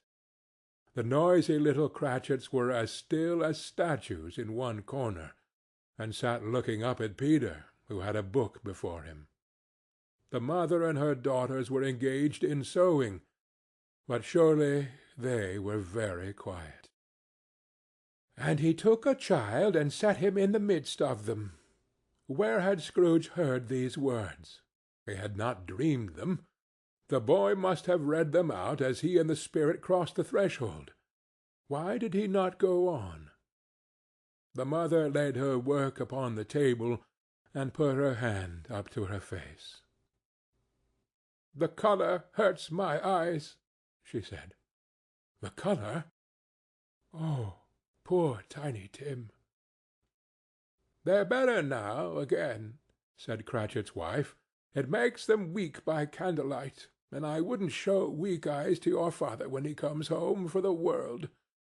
It must be near his time." "Past it, rather," Peter answered, shutting up his book. "But I think he has walked a little slower than he used, these few last evenings, mother." They were very quiet again. At last she said, and in a steady, cheerful voice that only faltered once, I have known him walk with Tiny Tim upon his shoulder, very fast indeed." "And so have I," cried Peter, "often." "And so have I," explained another. So had all. "But he was very light to carry," she resumed, intent upon her work, "and his father loved him, so it was no trouble, no trouble. Ah, and there is your father at the door." She hurried out to meet him, and little Bob, in his comforter—he had need of it, poor fellow—came in. His tea was ready for him on the hob, and they all tried who should help him to it most. Then the two young Cratchits got upon his knees, and laid, each child a little cheek, against his face, as if they said, "Don't mind it, father. Don't be grieved." Bob was very cheerful with them, and spoke pleasantly to all the family. He looked at the work upon the table, and praised the industry and speed of Mrs. Cratchit and the girls. They would be done long before Sunday, he said. "Sunday! You went to-day, then, Robert?" said his wife. "Yes, my dear," returned Bob. "I wish you could have gone. It would have done you good to see how green a place it is. But you'll see it often. I promised him that I would walk there on a Sunday." "My little child!" cried Bob. "My little child!" He broke down all at once. He couldn't help it. If he could have helped it, he and his child would have been further apart, perhaps, than they were. He left the room, and went upstairs into the room above, which was lighted cheerfully, and hung with Christmas. There was a chair set close beside the child, and there were signs of some one having been there lately. Poor Bob sat down in it, and when he had thought a little and composed himself, he kissed the little face. He was reconciled to what had happened, and went down again quite happy. They drew about the fire and talked, the girls and mother working still. Bob told them of the extraordinary kindness of Mr. Scrooge's nephew, whom he had scarcely seen but once, and who, meeting him in the street that day, and seeing that he looked just a little down, you know, said Bob, inquired what had happened to distress him. "On which," said Bob, "for he is the pleasantest spoken gentleman you ever heard, I told him. 'I am heartily sorry for it, Mr. Cratchit,' he said, 'and heartily sorry for your good wife.' By the by, how he ever knew that, I don't know." "Knew what, my dear?" "Why, that you were a good wife," replied Bob. "Everybody knows that," said Peter. "Very well observed, my boy," cried Bob. "I hope they do." "Heartily sorry," he said, "for your good wife. If I can be of service to you in any way," he said, giving me his card, "that's where I live. Pray come to me." Now, it wasn't, cried Bob, for the sake of anything he might be able to do for us, so much as for his kind way, that this was quite delightful. It really seemed as if he had known our Tiny Tim, and felt with us. "I'm sure he's a good soul," said Mrs. Cratchit. "You would be surer of it, my dear," returned Bob, "if you saw and spoke to him. I shouldn't be at all surprised, mark what I say, if he got Peter a better situation." "Only hear that, Peter," said Mrs. Cratchit.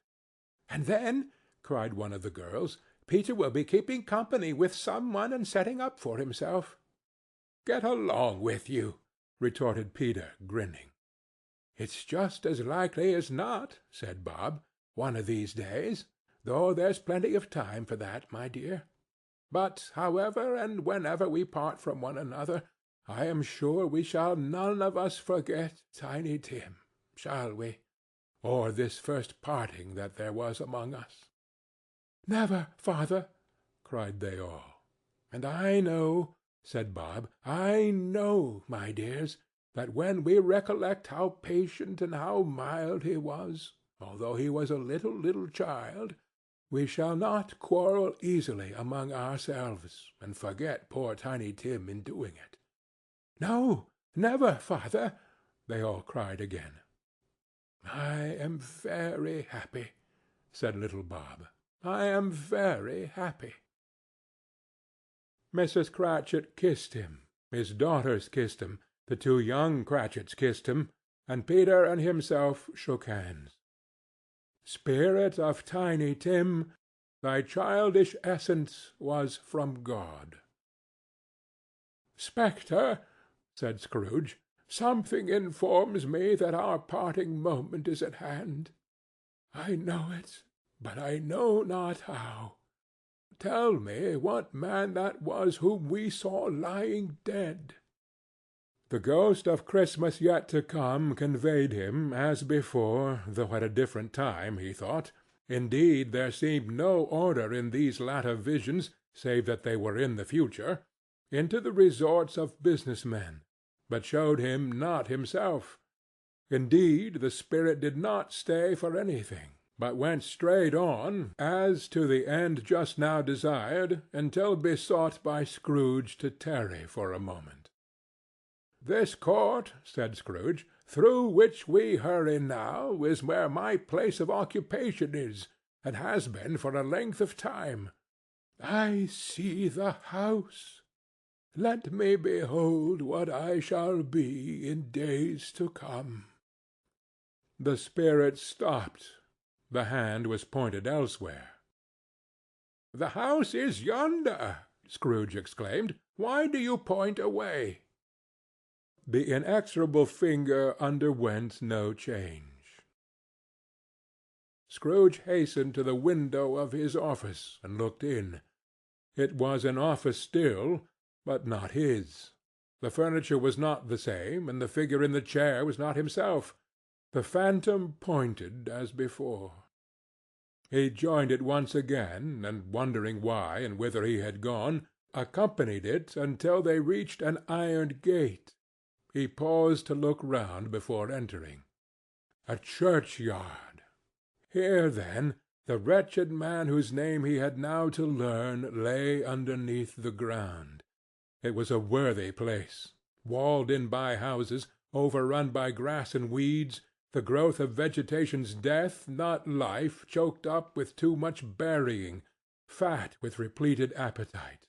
A worthy place. The spirit stood among the graves and pointed down to one. He advanced towards it trembling. The phantom was exactly as it had been, but he dreaded that he saw new meaning in its solemn shape. "Before I draw nearer to that stone to which you point," said Scrooge, "answer me one question. Are these the shadows of the things that will be, or are they the shadows of things that may be only?" Still the ghost pointed downward to the grave by which it stood. "Men's courses will foreshadow certain ends, to which, if persevered in, they must lead," said Scrooge. "But if the courses be departed from, the ends will change. Say it is thus with what you show me." The spirit was unmovable as ever. Scrooge crept towards it, trembling as he went, and, following the finger, read upon the stone of the neglected grave his own name, Ebenezer Scrooge. "Am I the man that lay upon the bed?" he cried upon his knees. The finger pointed from the grave to him and back again. "No, spirit! No, no, no!" The finger still was there. "Spirit!" he cried, tightly clutching at its robe. "Hear me! I am not the man I was. I will not be the man I must have been but for this intercourse. Why show me this if I am past all hope?" For the first time the hand appeared to shake. "Good spirit," he pursued, as down upon the ground he fell before it, "your nature intercedes for me, and pities me. Assure me that I yet may change these shadows you have shown me by an altered life." The kind hand trembled. "I will honor Christmas in my heart, and try to keep it all the year. I will live in the past, the present, and the future. The spirits of all three shall strive within me. I will not shut out the lessons that they teach. Oh, tell me I may sponge away the writing on this stone." In his agony he caught the spectral hand. It sought to free itself, but he was strong in his entreaty, and detained it. The spirit, stronger yet, repulsed him. Holding up his hands in a last prayer to have his fate reversed, he saw an alteration in the phantom's hood and dress. It shrunk, collapsed, and dwindled down into a bedpost. End of Stave 4.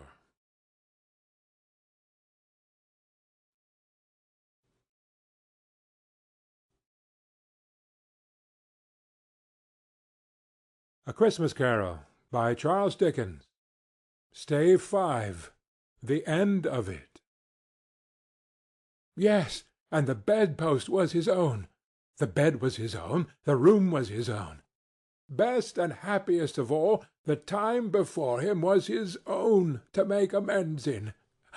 "I will live in the past, the present, and the future," Scrooge repeated, as he scrambled out of bed. "The spirits of all three shall strive within me. Oh, Jacob Marley, heaven and the Christmas time be praised for this. I say it on my knees, old Jacob, on my knees." He was so fluttered and so glowing with his good intentions that his broken voice would scarcely answer to his call. He had been sobbing violently in his conflict with the spirit, and his face was wet with tears. "They are not torn down," cried Scrooge, folding one of his bed-curtains in his arms. "They are not torn down, rings and all. They are here. I am here. The shadows of the things that would have been may be dispelled. They will be. I know they will." His hands were busy with his garments all this time, turning them inside out, putting them on upside down, tearing them, mislaying them, making them parties to every kind of extravagance. I don't know what to do," cried Scrooge, laughing and crying in the same breath, and making a perfect lacoon of himself with his stockings. "I am light as a feather. I am as happy as an angel.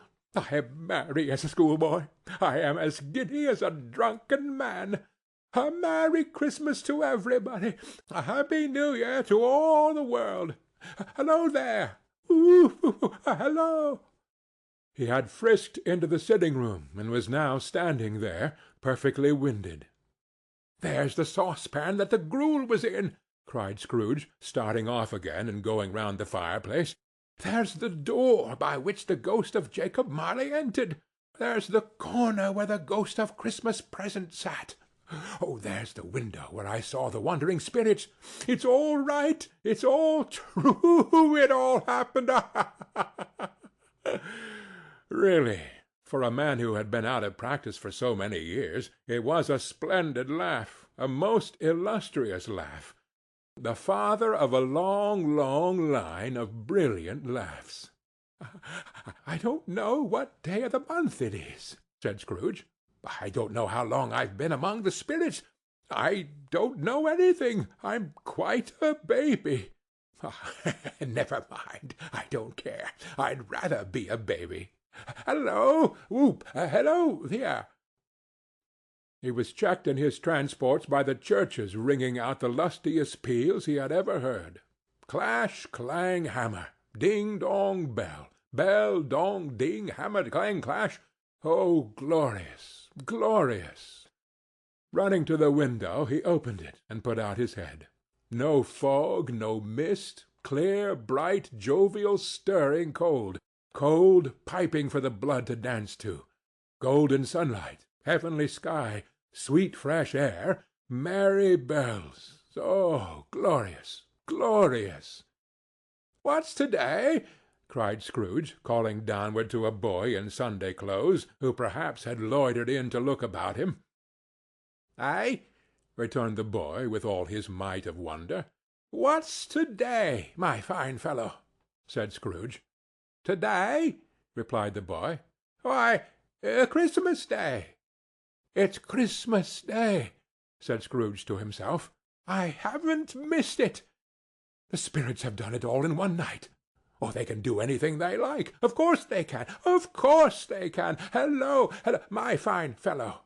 "Hello," returned the boy.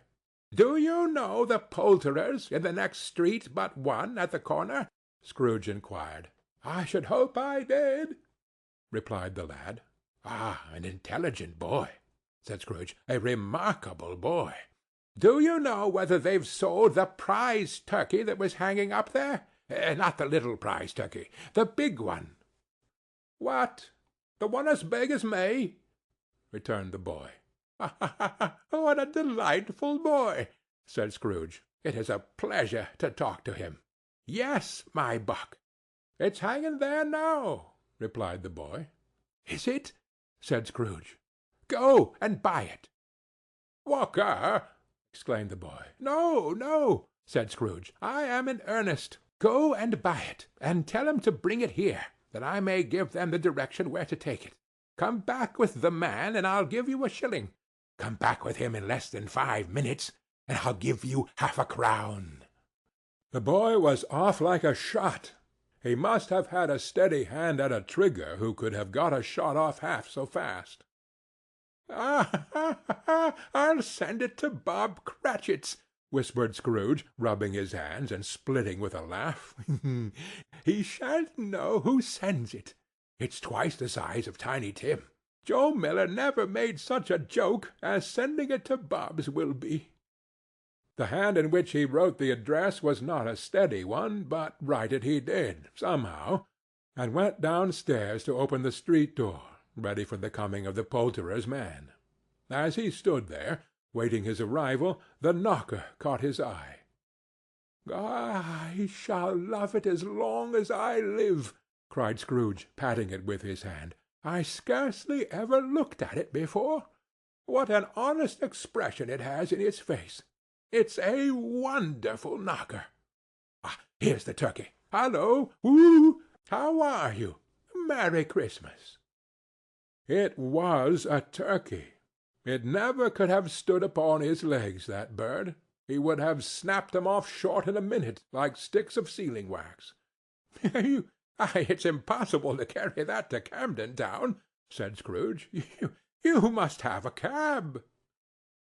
The chuckle with which he said this, and the chuckle with which he paid for the turkey, and the chuckle with which he paid for the cab, and the chuckle with which he recompensed the boy, were only to be exceeded by the chuckle with which he sat down breathless in his chair again, and chuckled till he cried. Shaving was not an easy task, for his hand continued to shake very much, and shaving requires attention, even when you don't dance while you're at it. But if he had cut the end of his nose off, he would have put a piece of sticking plaster over it, and been quite satisfied.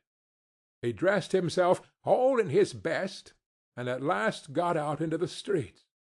The people were by this time pouring forth, as he had seen them with the ghost of Christmas Present, and walking with his hands behind him, Scrooge regarded every one with a delighted smile.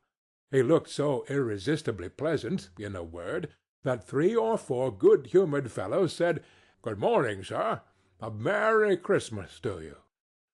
And Scrooge said often afterwards that of all the blithe sounds he had ever heard, those were the blithest in his ears.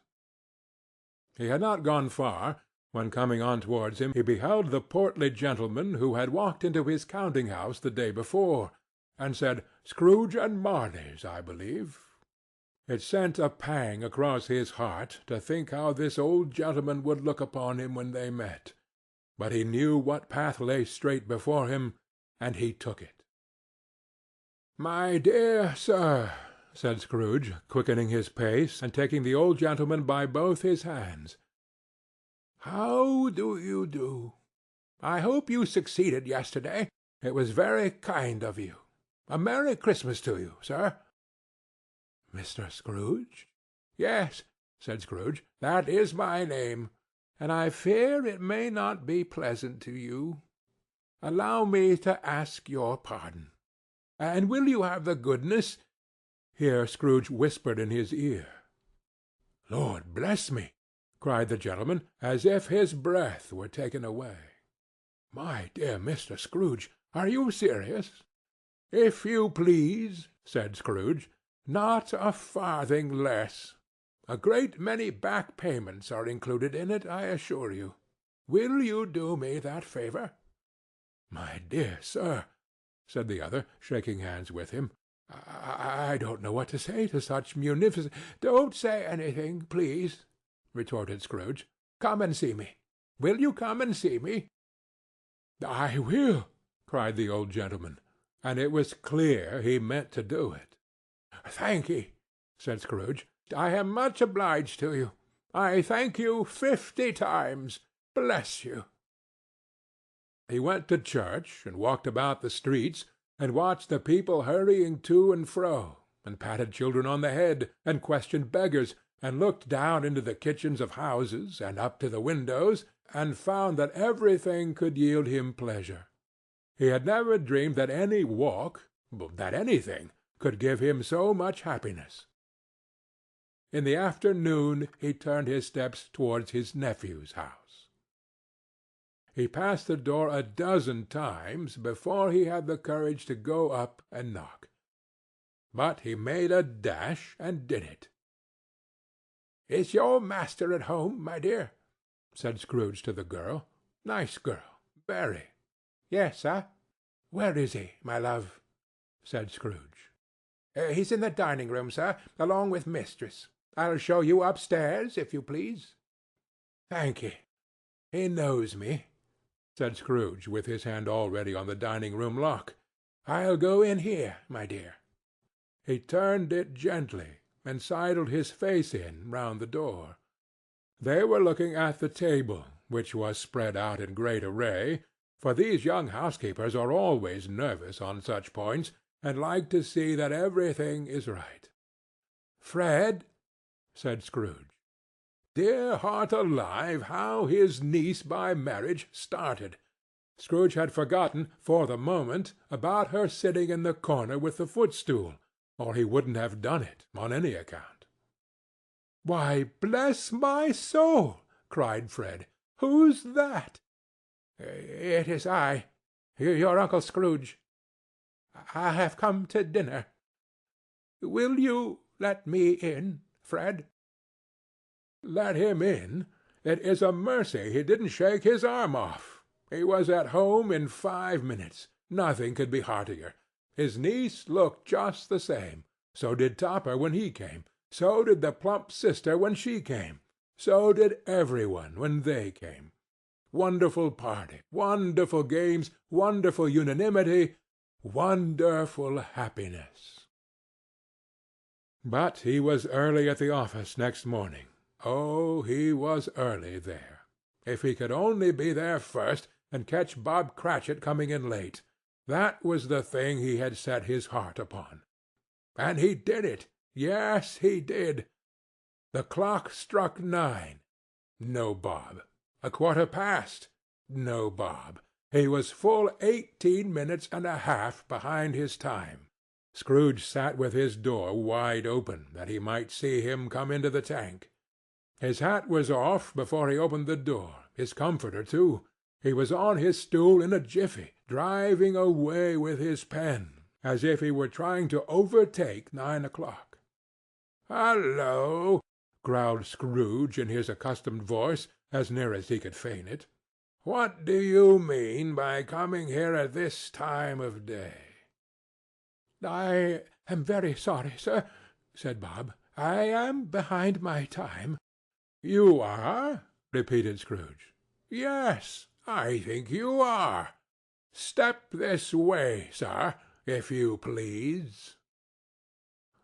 "It's only once a year, sir," pleaded Bob, appearing from the tank. "It shall not be repeated. I was making rather merry yesterday, sir." "Now, I'll tell you what, my friend," said Scrooge. "I am not going to stand this sort of thing any longer. And therefore," he continued, leaping from his stool and giving Bob such a dig in the waistcoat that he staggered back into the tank again, "and therefore I am going to raise your salary." Bob trembled, and got a little nearer to the ruler. He had a momentary idea of knocking Scrooge down with it, holding him, and calling to the people in the court for help and a strait waistcoat. "A Merry Christmas, Bob," said Scrooge, with an earnestness that could not be mistaken, as he clapped him on the back. "And a merrier Christmas, Bob, my good fellow, than I have given you for many a year.